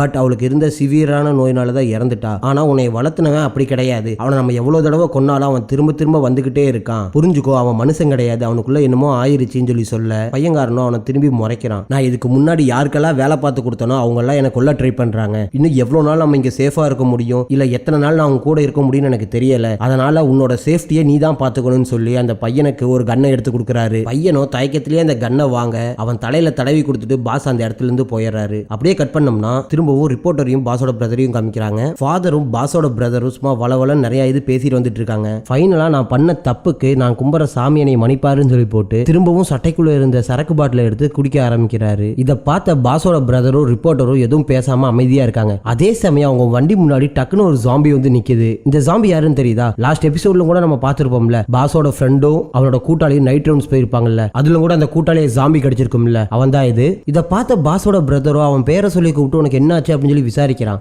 பட் அதுக்கு அந்த ஜாம்பி எந்த ரியாக்ஷனுமே பண்ணாம மெதுவா அந்த கார் பக்கத்துல வந்து நம்ம ஃபாதர் அப்படியே பிடிச்சி வெளியே இழுக்க பாக்குது. ரிப்போர்ட்டர் ஃபாதரை விடாம இழுத்து பிடிச்சுக்கிறா. ஒரு கட்டத்துல இந்த ஜாம்பி ஃபாதரோட கண்ணத்தை பிடிச்சி கடிச்சு இழுத்துருது. இதை பார்த்த ரிப்போர்ட்டரோ டக்குனு வண்டிக்கு கீரை போட்டு எக்ஸலேட்டர் அழுத்துறா. வண்டி அப்படியே போக ஆரம்பிச்சிருது. ஜாம்பி ஃபாதரை பிடிச்சி வெளியே இழுத்து போட்டு கடிக்க ஆரம்பிக்க அதே சமயம் முன்னாடி போன காரு கட்டுப்பாடு இல்லாம அங்கிருந்து ஒரு பள்ளத்துல விழுந்துருது. இந்த சவுண்ட் பாஸ் இருக்க இடத்துக்கு கேட்க அங்க வாட்ச்மேனா இருப்பான்ல அவன் வெளியே வந்து டெலஸ்கோப்ல பாக்குறான் என்ன சவுண்ட் அப்படின்னு. அப்போ அந்த அந்த ஃபாதரை அவன கூட்டாளியா இருந்தான்ல ஜாம்பி அது கடிச்சிட்டு இருக்கு. இதை பார்த்து அந்த வாட்ச்மேன் வாக்கி டாக்கி மூலமா பாஸுக்கும் அங்க இருந்த எல்லாத்துக்குமே தகவல் சொல்றான். அதே சமயம் காருக்குள்ள இருந்த பாஸோட பிரதர் வெளியே வந்து ஜாம்பியா மாறினவன துப்பாக்கியால சுட்டு சண்டை போட்டுட்டு இருக்கான். இந்த விஷயத்தை எல்லாம் அங்க வந்த பாஸ் தன்னோட டெலஸ்கோப் மூலமா பார்த்துட்டு நீதான் இவன் செத்து போயிட்டான்னு சொன்னான்ல, திரும்பவும் எப்படி உசுரோட வந்தான்னு சொல்லி கேட்க அதுக்கு பாஸோட ஃப்ரெண்டோ எனக்கு தெரியல, அவன் செத்து போனதை என் கண்ணால பார்த்தேன்னு சொல்லி சொல்ல இதை கேட்ட பாஸ் இந்த ஊர்ல என்னதான் நடக்குன்னு தெரியல, செத்து போனவங்க எல்லாரும் உசுரோட வந்து நம்ம தாலியா இருக்கிறாங்கன்னு சொல்லிட்டு காரை எடுத்துட்டு பாஸோட பிரதர் இருக்க இடத்துக்கு போக ஆரம்பிக்கிறான். இதே சமயம் ரிப்போர்ட்டர் அந்த காருக்குள்ள மாட்டி இருப்பான்ல,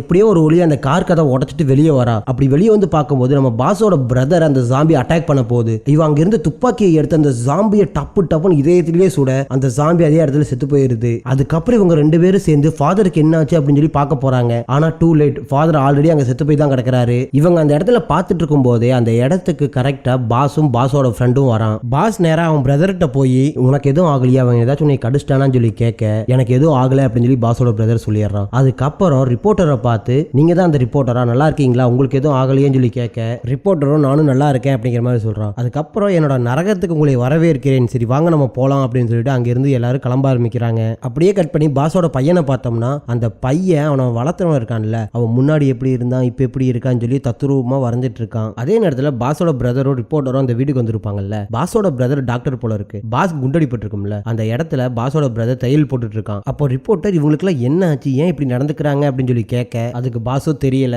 இதுக்கு முன்னாடி பையனை வளர்த்துறவனுக்கும் இதே மாதிரி ஆகி போச்சு, அவனு நாங்க இங்கதான் பிடிச்சி கட்டி போட்டு வச்சிருக்கோம், அவனை எப்படி கொன்னாலும் அவன் திரும்ப திரும்ப உசுரோட வந்துட்டு இருக்கான்னு சொல்லி சொல்ல அதே நேரத்தில் பாஸோட பையன் அந்த இடத்துக்கு வரான். வந்து தான் வரைஞ்சு வச்சிருந்த போட்டோவெல்லாம் காமிக்கிறான். அந்த போட்டோவை பார்த்த பாஸோ இதுல என்ன இருக்கு அப்படின்னு சொல்லி கேட்க நாய் கடிச்சா எப்படி ரேபிஸ் நோய் வரும், அந்த மாதிரி இவங்களை என்னமோ கடிச்சிருக்கு, அதனால இவங்களுக்கு இந்த மாதிரி நோய் வந்திருக்கு, இவங்களை நம்ம சரி பண்ண முடியும், நம்ம கொஞ்சம் ட்ரை பண்ணோம்னா இவங்களை சரி பண்ணிடலாம் சொல்லி சொல்ல இதை கேட்ட பாஸோ போது நிப்பாட்டு, சும்மா ஒரே புராணத்தை திரும்ப திரும்ப பாடிட்டு இருக்காத அப்படின்னு சொல்லி சொல்ல பையன்காரனுக்கும் கோவம் வந்துருது. நீங்க சாக வேண்டிய ஆள் தான், நீங்க செத்தாலும் நான் ஃபீல் பண்ண மாட்டேன்னு சொல்லிட்டு அந்த இடத்துல இருந்து பையன்காரன் போயிடுறான். அப்படியே கட் பண்ணி மெக்சிகோ பார்டர் பக்கமா போனோம்னா ஜெனரல் மிலிட்டரி ஆளுகள் எல்லாம் கூப்பிட்டு இந்த ஜாம்பிகளை அட்டாக் பண்ணிருக்கும்ல அந்த இடத்துக்கு வராரு. இவங்க கூடயே டாக்டர் இருக்காரு. ஜாம்பிஸ் எல்லாம் அட்டாக் பண்ணனால இவங்களும் ஜாம்பிஸா மாறி இருப்பாங்களான்னு சொல்லி பார்த்தோம்னா இவங்க ஒன்னும் ஜாம்பிஸா மாறல. இதை பார்த்த டாக்டர் இவங்க ஏன் இன்னும் ஜாம்பியா மாறலையே அப்படின்னு சொல்லி கேட்கும்போது ஜெனரல் உங்களுக்கு ரொம்ப ஆசையா இருக்கா இவங்க ஜாம்பிஸா மாறி எல்லாத்தையும் கடிக்கணும்னு சொல்லி கேட்க இல்ல இவங்க ஜாம்பிஸா மாறி இருந்தாங்கன்னா நம்ம வேலை இங்கேயே முடிஞ்சிடும், ஒரு ஆள் இங்கேயே பிடிச்சி நம்ம லேபுக்கு போயிருக்கலாம் சொல்லி சொல்லிட்டு இருக்கும் போதே ஒரு மலை மேல இருந்த மிலிட்டரிக்காரர் துப்பாக்கி சுடுற சவுண்டா கேட்குது கொஞ்சம் தூரத்துல, அங்க நம்ம போய் பார்க்கலாமான்னு சொல்லி கேட்க ஜெனரலோ சரி ஓகே நம்ம அங்க போலாம் அப்படின்னு சொல்லிட்டு இவங்க எல்லாம் அங்க கிளம்ப ஆரம்பிக்கிறாங்க. இப்ப துப்பாக்கி சத்தம் கேட்டு போறாங்களே எங்கேயும் தெரியுதா, நம்ம பாஸோட பிரதரும் ரிப்போர்ட்டரும் சுற்றுப்பாங்கல்ல அந்த சவுண்டை கேட்டு அந்த இடத்தை நோக்கி இவங்க போக ஆரம்பிக்கிறாங்க. அப்படியே கட் பண்ணோம்னா இப்ப திரும்பவும் பாஸோட பையனை காமிக்கிறாங்க. பாஸோட பையன் அவன் ரூம்ல ஒரு சின்னதா ஒரு வாக்கி டாக்கி எடுத்துட்டு அவனை வளர்த்துருப்பான்ல அவன் பக்கத்துல போறான். ஒரு வாக்கி டாக்கி அவன் பக்கத்துல தூக்கி வீசிட்டு இன்னொரு வாக்கி டாக்கில அவன் பேச ஆரம்பிக்கிறான். இவங்க ரெண்டு பேரும் என்ஜாய் பண்ண மூமெண்ட்டை ஒவ்வொன்றா பேசிட்டு இருக்கும்போது அந்த ஜாம்பிக்கு கொஞ்சம் கொஞ்சமா என்னமோ பண்ணுது. அதனால அந்த வாக்கி டாக்கி எடுக்க முடியாம எடுத்து அந்த சவுண்டை கை பண்ண ட்ரை பண்ணுது. அதுக்கு கை பண்ண தெரியாது இல்ல, அதனால டக்குன்னு அந்த வாக்கி டாக்கியை பிச்சு வீசிடுது. அவனை கழுத்துல ஒரு செயினை போட்டு கட்டி வச்சிருப்பாங்கல்ல அந்த செயினை பிக்க ட்ரை பண்ணிட்டு இருக்கான். பையனும் பயந்துட்டு இப்படி பண்ணாதீங்க அப்படின்னு சொல்லிட்டு பின்னாடியே போயிட்டு இருக்கான். ஒரு கட்டத்துல அந்த ஜாம்பி அந்த செயினை பிச்சுட்டு வர இவனோட அப்பா இவனுக்கு ஒரு கன்னு கொடுத்துருப்பார்ல அந்த கன்னை வச்சு அந்த ஜாம்பியை சுடுறான். இந்த ஜாம்பியை எத்தனை பேர் கொல்ல ட்ரை பண்ணாங்க, யார் சுட்டும் சாகாத இந்த ஜாம்பி இந்த சின்ன பையன் சுட்டோனே செத்து போயிருது. இந்த கன் சவுண்டை கேட்ட வீட்டுக்குள்ள இருந்தவங்களும் தலை தெரிச்சு ஓடி வராங்க, ஐயோ பையனுக்கு ஏதோ ஆயிருச்சோ அப்படின்னு சொல்லி. அங்க வந்து பார்த்தோம்னா பையன்காரன் அழுதுட்டு இருக்கிறான் அவனை சுட்டுட்டமே அப்படின்னு சொல்லி. அங்க வந்து பாசம் என்ன ஆச்சு அப்படின்னு சொல்லி விசாரிக்க அவருக்கு நான் பழைய ஞாபகம் வர வைக்கிறதுக்காக ட்ரை பண்ணிட்டு இருந்தேன், திரும்ப ஒரு மான்ஸ்டரா மாதிரி என்னை அட்டாக் பண்ண வந்துட்டாரு, அதனால அவரை நான் சுட்டுட்டேன் அப்படிங்கிற மாதிரி சொல்லி அழுக. அதே சமயம் அங்க யாரோ ஹெலிகாப்டர்ல வர சவுண்டு கேக்குது. இதை பார்த்த பாசோ யார் இங்க ஹெலிகாப்டர்ல வர போறான்னு சொல்லி மேல பார்க்க நமக்கு தான் தெரியும்ல யார் அங்க ஹெலிகாப்டர்ல வர போறாங்கன்னு. கரெக்ட் தான், நம்ம போலீஸ்காரனும் ரெமோவும் தான் அங்க ஹெலிகாப்டர்ல அந்த இடத்துக்கு வந்துட்டு இருக்காங்க. இதை தெரியாத பாசோ அங்க இருந்தவங்க எல்லாம் வானத்தை பாக்குற மாதிரி காமிச்சு இந்த எபிசோட இதோட முடிச்சிடறாங்க. எபிசோட் எங்க முடிச்சு உங்களுக்கு ஞாபகம் இருக்குல்ல, போதைப் பொருள் தடுப்பு பிரிவு அதிகாரியும் ரெமோவும் ஹெலிகாப்டர்ல பாஸ் இருக்க இடத்த பக்கத்துல வந்துட்டு இருப்பாங்கல்ல அதை காமிச்சு இந்த எபிசோட ஆரம்பிக்கிறாங்க. பாஸும் அவனோட கூட்டாளிகளும் அவங்க வீட்டுக்குள்ள போய் யார் இங்க வந்திருக்குன்னு தெரியலையே அப்படின்னு ஒரு குழப்பத்திலேயே இருக்காங்க. அப்போ பாஸ் என்ன சொல்றான்னா ஒருவேளை ரிப்போர்ட்டர் நம்ம கூட்டு வர வழியில நம்மள யாரோ ஃபாலோ பண்ணிட்டு வந்திருப்பாங்களோ அப்படின்னு சொல்லி கேட்க அதுக்கு பாஸோட பிரதரோ நாங்க ஏர்போர்ட்ல இருந்து வரும்போது ஒரே ஒருத்தங்களை ஃபாலோ பண்ணிட்டு வந்தான், பட் அவனை நாங்க ஒரு காட்டுக்குள்ள வச்சு முடிச்சு கட்டிட்டோம், வேற யாருமே எங்களை ஃபாலோ பண்ணவே இல்லையே அப்படிங்கிற மாதிரி கேட்க அதுக்கு ரிப்போர்ட்டரோ ஒருவேளை வார்டன் நம்மளை ஃபாலோ பண்ணிட்டு வந்திருக்கலாம் யாருக்கும் தெரியாம அப்படிங்கிற மாதிரி சொல்றான். அதுக்கு பாஸோட ஃப்ரெண்டு சரி ஓகே யாரா இருந்தாலும் பரவாயில்ல பட் நம்ம சண்டைக்கு ரெடி ஆகும்னு சொல்லி அங்க இருக்க துப்பாக்கி இதெல்லாம் எடுத்து அவங்க சண்டை போறதுக்கு ரெடி ஆகுறாங்க. இதெல்லாம் பார்த்த பாஸோட பையனுக்கு ஒரு மாதிரி ஆயிருது. பாஸ் அவன் பையன் கிட்ட நீ எதுக்கும் பயப்படாத, நீ என் கூடயே இரு, உன்னை யாரும் எதுவும் பண்ண முடியாதுன்னு சொல்லி சொல்ல பையனும் ஓரளவுக்கு மனசை சேர்த்துட்டு சரி ஓகே அப்படின்னு சொல்லி சொல்றான். அப்படியே கட் பண்ணி திரும்ப போதைப் பொருள் அதிகாரியும் நம்ம ரெமோவையும் பார்த்தோம்னா அவங்க அந்த ஹெலிகாப்டரை பாஸ் இருக்க இடத்துல லேண்ட் பண்ணலாம்னு சொல்லி அப்படியே வந்துட்டு இருக்காங்க. அவங்க வரும்போது அந்த வீட்டுக்கு முன்னாடி யாரோ நிக்கிற மாதிரி மாதிரி தெரியுது. இதை பார்த்த ரெமோவோ யார் இது இங்க நிக்கிறா அப்படின்னு சொல்லி பார்த்துட்டு இருக்கும் போது நமக்கு ஒரு சீனை காமிக்கிறாங்க. முன்னாடி நிக்கிறது வேற யாருமே இல்ல, இந்த கமாண்டர் ஜாம்பிஸ்ல இருக்கும்ல அதுல ஒண்ணு. அந்த ஜாம்பி என்ன பண்ணுதுன்னா டக்குன்னு அங்கிருந்து ஒரு கல்லை எடுத்து அந்த ஹெலிகாப்டர் மேல தூக்கி வீசிடுது. அந்த கல்லு கரெக்டா ஹெலிகாப்டர் மேல பட அந்த ஹெலிகாப்டர் கட்டுப்பாட்டை இழந்து கீழே விழுந்துருது. இதை பார்த்த பாசும் அங்க இருந்தவங்க எல்லாருமே ஷாக்கிங்கா பாக்குறாங்க. இது என்னடா புது பிரச்சனையா இருக்கு, எப்பறம் அந்த ஹெலிகாப்டர் கீழே விழுந்துச்சு அப்படின்னு சொல்லி. அதே சமயம் அந்த கீழே விழுந்த ஹெலிகாப்டரை பார்த்தோம்னா அங்க இருந்த மரம் செடி இதெல்லாம் உடைச்சிட்டு அப்படியே சரசரன்னு தேய்ச்சிக்கிட்டே போகுது. ஃபைனலா ஒரு இடத்துல அந்த ஹெலிகாப்டர் நிக்க அப்படியே இந்த சீனை கட் பண்ணோம்னா அங்க இருந்த கமாண்டோ ஜாம்பிஸ் ஒவ்வொன்னா காமிக்க ஆரம்பிக்கிறாங்க. அங்க இருந்த ஜாம்பிஸ் எல்லாருமே நம்ம கமாண்டோ ஜாம்பி இருக்குல்ல லீடர், அவன் சொல்றதை அப்படியே புரிஞ்சுக்கிற மாதிரி அவங்க பேசுறது எப்படின்னா அந்த பண்ணிகள்லாம் உரும்பும்ல அந்த மாதிரி பேசிக்கிறாங்க. அங்க இருந்த எல்லா ஜாம்பிகளும் கத்த ஆரம்பிக்க இந்த சவுண்டு நம்ம பாஸ் இருக்க வீட்லயும் கேட்க அங்க இருக்கவங்களோ ஐயோ என்ன சவுண்டுன்னு தெரியலையேன்னு சொல்லி ஒவ்வொருத்தரும் மரண பீதி ஆயிடுறாங்க. இதே சமயம் அங்க இருந்த ஜாம்பிகளா ஒவ்வொன்னா ஓடி வந்து பாஸ் வீட்டை சுத்தி அந்த சுவர் இருக்கும்ல அங்க வந்து ஒளிஞ்சு உட்காந்துக்குதுங்க. இதே சமயம் வீட்டுக்குள்ள இருக்க பாஸோட பையனும் துப்பாக்கியை எடுத்து சண்டை போறதுக்கு ரெடி ஆகுறான். அப்ப பாஸோட பிரதர் என்ன பண்றானா ரிப்போர்ட்டர் ஒரு கன்னை எடுத்து கொடுத்து உன்னை நீ காப்பாத்திக்கிறதுக்கு இதை யூஸ் பண்ணலாம்னு சொல்லி சொல்ல எப்பா சாமி இப்பயாச்சும் மனசு வச்சு ஒரு கன்னை கொடுத்தியேன்னு சொல்லி வாங்கிட்டு அவளும் சண்டை போறதுக்கு ரெடி ஆகுறான். இதே சமயம் அந்த ஜாம்பிஸை பார்த்தோம்னா ஜாம்பிஸோட லீடர் அந்த இடத்துக்கு வந்து உட்கார்ந்து பேச ஆரம்பிக்கிறான். ஆக்சுவலா அவன் பேசுறது நமக்கு புரியல, ஆனா அந்த ஜாம்பிகளுக்கு புரியுது போல. அதனால அந்த லீடர் சொல்றதை கேட்ட ஜாம்பிஸ் அந்த வீட்டுக்குள்ள குதிச்சு பாஸ் இருக்க இடத்தை நோக்கி தேடி ஓட ஆரம்பிக்கிறாங்க. அதே சமயம் இங்க நடந்த விஷயத்தெல்லாம் பாஸ் தான் வீட்டுல இருந்தபடியே பார்த்துக்கிட்டே இருக்கான். அதுக்கப்புறம் தன்னோட ஃப்ரெண்டு கிட்ட வீட்டுக்குள்ள யாரும் வரக்கூடாது போய் தடுத்து நிப்பாட்டுன்னு சொல்லி சொல்ல ஃப்ரெண்டு அவனோட கூட்டாளி எல்லாம் கூப்பிட்டு அப்படியே வீட்டுக்கு வெளியே வரா. வெளியே வந்த ஃப்ரெண்டு அவனோட கூட்டாளி எல்லாத்திட்டையும் என்ன சொல்றான்னா வீட்டுக்குள்ள யாருமே உள்ள போயிடக்கூடாது, முடிஞ்ச வரைக்கும் எல்லாத்தையும் சுட்டு தள்ளுங்கன்னு சொல்லி சொல்ல அங்க இருந்தவங்க எல்லாருமே ஒவ்வொரு இடத்துல போய் உட்கார்ந்து அந்த ஜாம்பிஸ் வர பக்கமா பார்த்து சுட ஆரம்பிக்கிறாங்க. இவங்க சுடுற புல்லட் அந்த ஜாம்பி மேல பட்டாலும் அதுக்கு எதுவுமே ஆக மாட்டேது. ஒரு கட்டத்துல 2 ஜாம்பிஸ் பக்கத்துல வர இவங்களோ பின்னாடி போய் ஒவ்வொரு இடத்துல ஒளிஞ்சுக்கிறாங்க. அப்படி மறைஞ்சு ஒளிஞ்சுக்கிட்டு வர்ற ஜாம்பிஸ் எல்லாம் சுட்டுக்கிட்டே இருக்காங்க. ஆனா அந்த ஜாம்பிஸ்க்கு எதுவுமே ஆக மாட்டேது. இதை பார்த்த பாஸோட ஃப்ரெண்டோ ஒருவேளை நம்ம சுடுறது அவங்க மேல கரெக்டா படமாட்டேது போல, நீ முன்னாடி போ அப்படின்னு சொல்லி அவன் கூட்டாளியை அனுப்ப அவன் கூட்டாளியும் முன்னாடி போய் ஒரு ஜாம்பியை சுடுறான். அதுக்குள்ள அந்த ஜாம்பியை அவனை ஜம்ப் பண்ணி கடிக்க ஆரம்பிக்க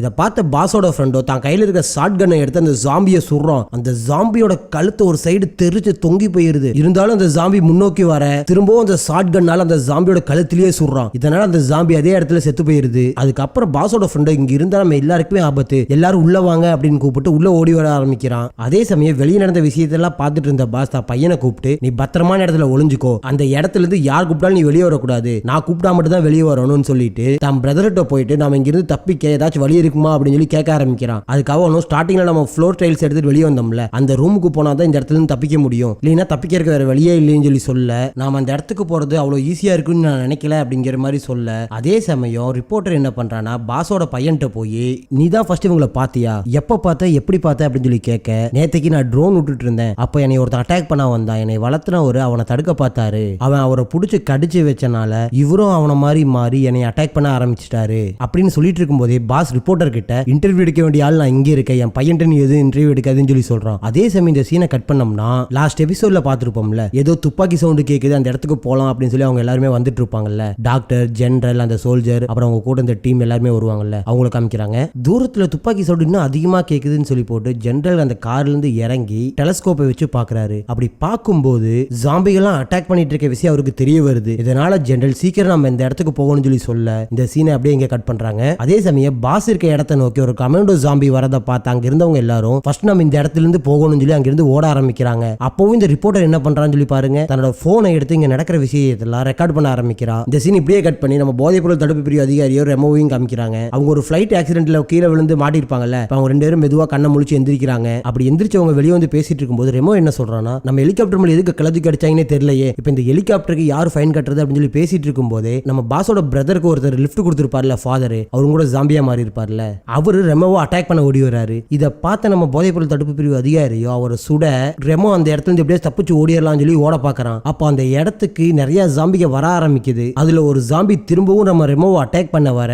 போதைப்பொருள் தடுப்பு பிரிவு அதிகாரி அவனை சுட்டு காப்பாத்துறாரு. அப்ப அந்த ஜாம்பிக்கு பின்னாடி ஒரு துப்பாக்கி இருக்கு, அதை எடுத்த ரெமோ அவனும் அந்த ஜாம்பியெல்லாம் சுட்டு கொள்ள ஆரம்பிக்கிறான். அப்படியே பாஸ் இருக்க இடத்துக்கு போனோம்னா ஒரு ஜாம்பி பாஸ் இருக்க இடத்துக்கு வருதுன்னு சொல்லி இவங்க ஓடி போய் ஒளிஞ்சிருப்பாங்கல்ல. ஆக்சுவலா இவங்க எப்படி ஒளிஞ்சிருக்காங்கன்னு சொல்லி பார்த்தோம்னா கில்லி படத்துல த்ரிஷா பொம்மைக்கு நடுவில் ஒளிஞ்சிருப்பாங்கல்ல, அந்த மாதிரி பாஸும் அவனோட பையனும் பொம்மைகளுக்கு நடுவில் ஒளிஞ்சிருக்காங்க. அந்த இடத்துக்கு வந்து ஜாம்பி அவங்கள தேடி சுத்தி சுத்தி அலையுது. பட் அந்த ஜாம்பிக்கு இவங்க ஒளிஞ்சிருக்க இடம் தெரியல. பட் அந்த ஜாம்பிக்கு இவங்களோட ரத்த வாசம் அடிக்குது. அதனால அப்படியே பொறுமையா அந்த பொம்மை கிட்ட வர பாஸ் தான் துப்பாக்கியை வெளியே நீட்டி அந்த ஜாம்பியை சுட ஆரம்பிக்கிறான். ஆரம்பிக்கிறாரு. அந்த ஜாம்பியை ஒரே இல்ல பாஸை வெளியே இழுத்து கழுத்தை பிடிச்சி தூக்கி செவுத்தோட செவுரா நிப்பாட்டிடுது. தங்கிட்ட இருந்த துப்பாக்கியை வச்சு அந்த ஜாம்பியோட சோல்டர்லயே சுட அந்த ஜாம்பி அந்த பிடியை விட்டுருது. அங்கிருந்து தப்பிச்ச பாஸ் அந்த ஜாம்பியை சுட்டுக்கிட்டே முன்னாடி போறாரு. இருந்தாலும் அந்த ஜாம்பி ஓடி வந்து நம்ம பாஸ் மேல ஜம்ப் பண்ண அவங்க 2 பேரும் அந்த ரூமோட கண்ணாடியை உடைச்சிட்டு வெளியே போய் விழுகிறாங்க. இதை பார்த்த பாஸோட பையனும் தங்கிட்ட இருக்க துப்பாக்கியை எடுத்து அந்த ஜாம்பியை சுடுறான். அப்ப அங்க வெளியே ஓடிட்டு இருந்த ஜாம்பி இந்த சவுண்டை கேட்டு பையனை பார்த்து ஓடி வர பையன் அந்த ரூம்ல இருந்து ஓடி போய் கதவை சாத்திடுறான். இதே சமயம் பாஸோட பிரதரை பார்த்தோம்னா அங்கிருந்து ஒரு போர்ட்டிகோ வழியா தப்பிச்சு போலான்னு சொல்லி பார்த்துட்டு இருக்கும் போது அங்க வந்து ஒரு ஜாம்பி நம்ம பாஸோட பிரதரை பார்த்துருது. அதுக்கப்புறம் அவனை அட்டாக் பண்ண ஓடி வர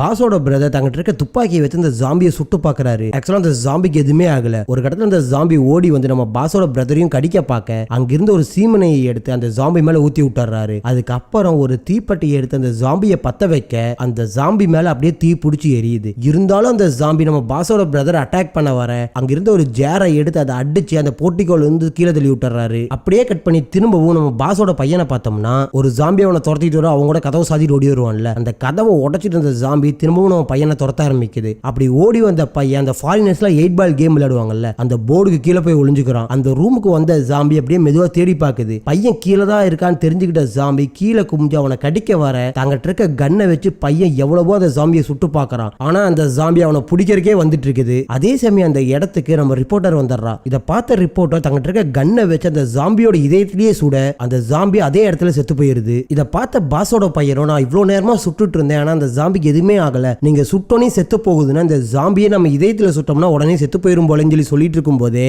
ரிப்போர்ட்டர் தன்னோட போனை எடுத்து அந்த ஜாம்பிக்கு 2 இதயம் இருக்க விஷயத்தை போட்டோ எடுக்க ஆரம்பிக்கிறான். இதை பார்த்த பையன்காரனோ இப்ப எதுக்கு இதெல்லாம் போட்டோ எடுத்துட்டு இருக்கீங்க அப்படின்னு சொல்லி கேட்க, நாம இந்த பிரச்சனையிலிருந்து வெளியே வந்தது இங்க நடந்த விஷயத்தெல்லாம் வச்சு நான் ஒரு நியூஸ் ஆர்டிகல் எழுத போறேன் அப்படிங்கிற மாதிரி சொல்றான். இதை கேட்ட பையன்காரனோ நீங்களும் எல்லா ரிப்போர்ட்டரும் மாதிரி தான், நீங்க ரொம்ப நல்லவங்கன்னு சொல்லி நான் நினைச்சிட்டேன் அப்படிங்கிற மாதிரி சொல்றான். அப்போ கரெக்டா அந்த இடத்துக்கு பாஸ் வரான். பாஸ் தான் பையனை பார்த்துட்டு உனக்கு எதுவும் ஆகலைன்னு சொல்லி விசாரிக்க, எனக்கு எதுவும் ஆகல உங்களுக்கு எதுவும் ஆகலையா, அவங்க அந்த ஜாம்பி உங்க மேல ஜம்ப் பண்ணுச்சு அப்படின்னு சொல்லி கேட்க, அதை பத்தி நம்ம அப்புறம் பேசிக்கலாம்னு சொல்லிட்டு பாஸ் அப்படியே ரிப்போர்ட்டரை பாக்குறாரு. ரிப்போர்ட்டர் அங்க நடந்த விஷயத்தெல்லாம் ரெக்கார்ட் பண்ணிட்டு இருக்கிறத பார்த்த பாஸ், நீ என்ன பண்ணிட்டு இருக்க, இங்கிருந்து உனக்கு உயிர் வாழணும்னு ஆசையே கிடையாதா, இன்னும் ஏன் நீ இப்படி பைத்தியமாட்ட கண்டென்ட் சொல்லி அலையற அப்படின்னு சொல்லி விசாரிக்க, அவளோ இல்ல நான் ஒரு சேஃப்டிக்காக எடுத்து வச்சிருக்கேன், நமக்கு ஏதாச்சும் நீங்க ஆயிடுச்சுன்னா இந்த விஷயம் வேற யாருக்காச்சும் தெரியணும்ல அப்படின்னு மாதிரி சொல்ல, அதே சமயம் அங்க யாரோ வர்ற மாதிரி சவுண்டு கேக்குது. அதனால பாஸோட பையன் ரிப்போர்ட்டர் 3 பேரும் அந்த இடத்துல இருந்து அப்படியே மெதுவா கிளம்ப ஆரம்பிக்கிறாங்க. அப்படி கிளம்புனவங்க அப்படியே மெதுவா எப்படியாச்சும் அந்த ரூமுக்கு போயிடலாம் அப்படின்னு சொல்லி போட்டு வெளியே வராங்க. அப்ப அந்த இடத்துக்கு கரெக்டா ஒரு கமாண்டோ ஜாம்பி வந்து நம்ம பாஸ் அட்டாக் பண்ண பார்க்க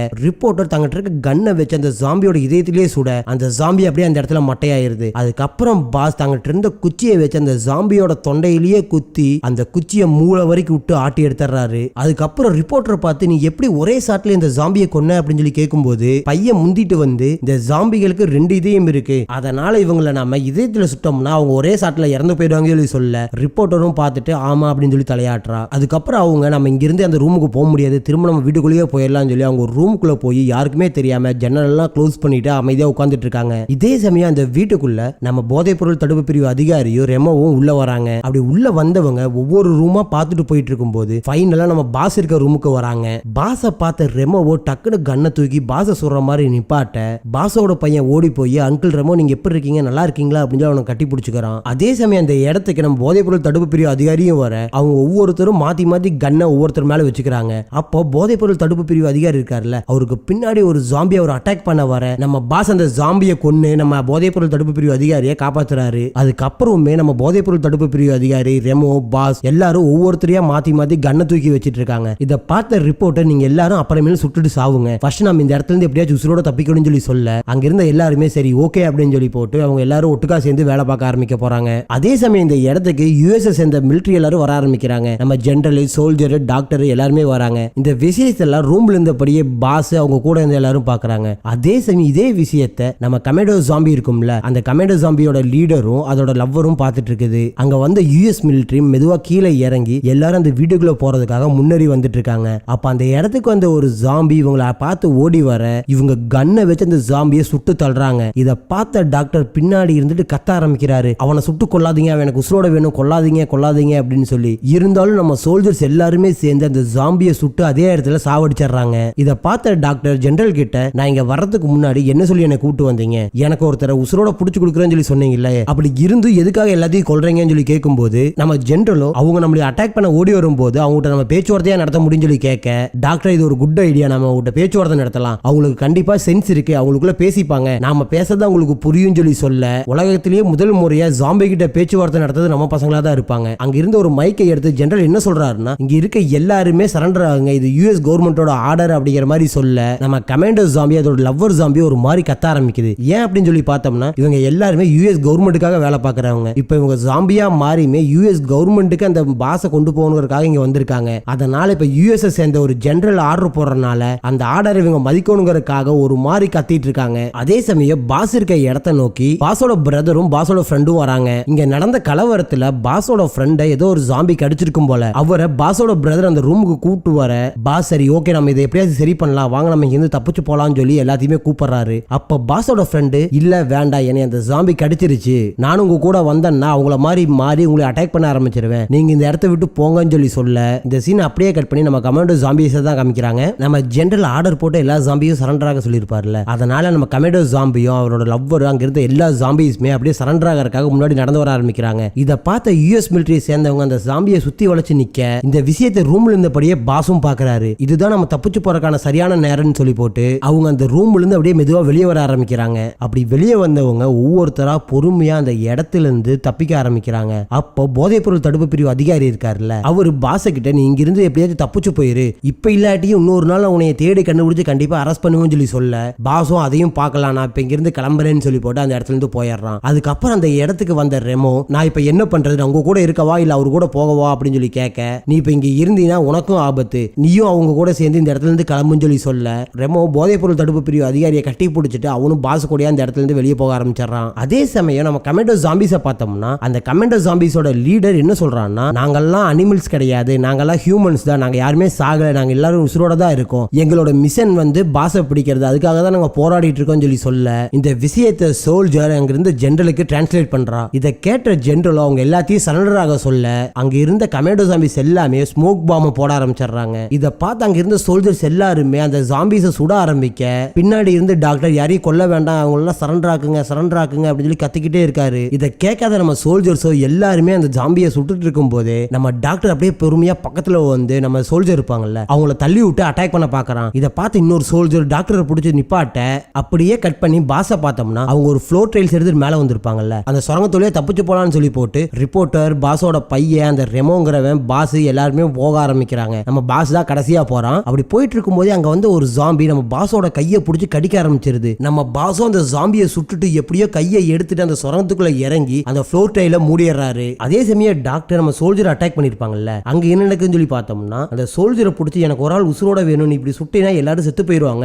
எல்லாரையும் சுட வேண்டாம்னு சொல்லி சொல்லிட்டு இருக்கும் போது அந்த இடத்துல திரும்பி பார்த்தோம்னா அந்த புகையை போட்ட ஜாம்பிஸ் எல்லாம் அந்த இடத்துல இருந்து தப்பிச்சு ஓடி போயிடுறாங்க. இதனால கானான டாக்டர் எனக்கு ஒரே ஒருத்தர் உசுரோட வேணும்னு சொல்லி தானே உங்ககிட்ட கேட்டேன், அதை கூட உங்களால கொடுக்க முடியாதான்னு சொல்லி சொல்லிட்டு இருக்கும் போது நம்ம பாஸை கடிச்சிருக்கும்ல ஒரு ஜாம்பி, அது அந்த இடத்துல அப்படியே பொறுமையா நடந்து வர ஆரம்பிக்குது. இதை பார்த்து அங்கிருந்த சோல்ஜர்ஸ் எல்லாருமே இந்த ஜாம்பியை சுத்தி வளைக்கிறாங்க. நம்ம சோல்ஜரோ யாரும் சுட வேண்டாம், அந்த ஜாம்பியை உயிரோட பிடிங்கன்னு சொல்லி சொல்ல அதே சமயம் தப்பிச்சு போன ஜாம்பிஸ் எல்லாத்தையும் காமிக்கிறாங்க. அந்த ஜாம்பிஸ் எல்லாமே மலை மேல ஏறி ஒரு மாதிரி விரத்தியில கத்திட்டு இருக்காங்க, பாஸை நம்மளால பிடிக்க முடியலையே அப்படின்னு சொல்லி. அதே சமயம் இப்ப குகைக்குள்ள யார் யார் போயிட்டு இருக்காங்கன்னு சொல்லி பார்த்தோம்னா பாஸ், ரிப்போர்ட்டரு, ரெமோ, அவங்க பையன், இவங்க எல்லாருமே அந்த குகைக்குள்ள நடந்து போயிட்டு இருக்காங்க. அப்ப அந்த கேமரா அப்படியே கொஞ்சம் ஜூம் போய் அந்த குகைக்குள்ள என்ன இருக்குன்னு சொல்லி பார்த்தோம்னா இந்த படத்தோட ஸ்டார்டிங் சீன்ல அந்த பண்ணைகளை காமிச்சிருப்பாங்கல்ல, அதுல ஒரு பண்ணி உசுரோட இவங்களை பார்த்து நடந்து வந்துட்டு இருக்குது. இந்த மாதிரி ஒரு சீனை காமிச்சு இந்த சீசனை இதோட முடிக்கிறாங்க. ஆக்சுவலா இதுல ஒரு சீசன் தான் ரிலீஸ் ஆயிருக்கு, செகண்ட் சீசன் இந்த வருஷமோ இல்ல அடுத்த வருஷமோ ரிலீஸ் ஆகும்னு சொல்லி போட்டிருக்காங்க. அது ரிலீஸ் ஆயிடுச்சுன்னா நம்ம சேனல்ல கண்டிப்பா பார்க்கலாம். ஓகே गाइस, பாய்.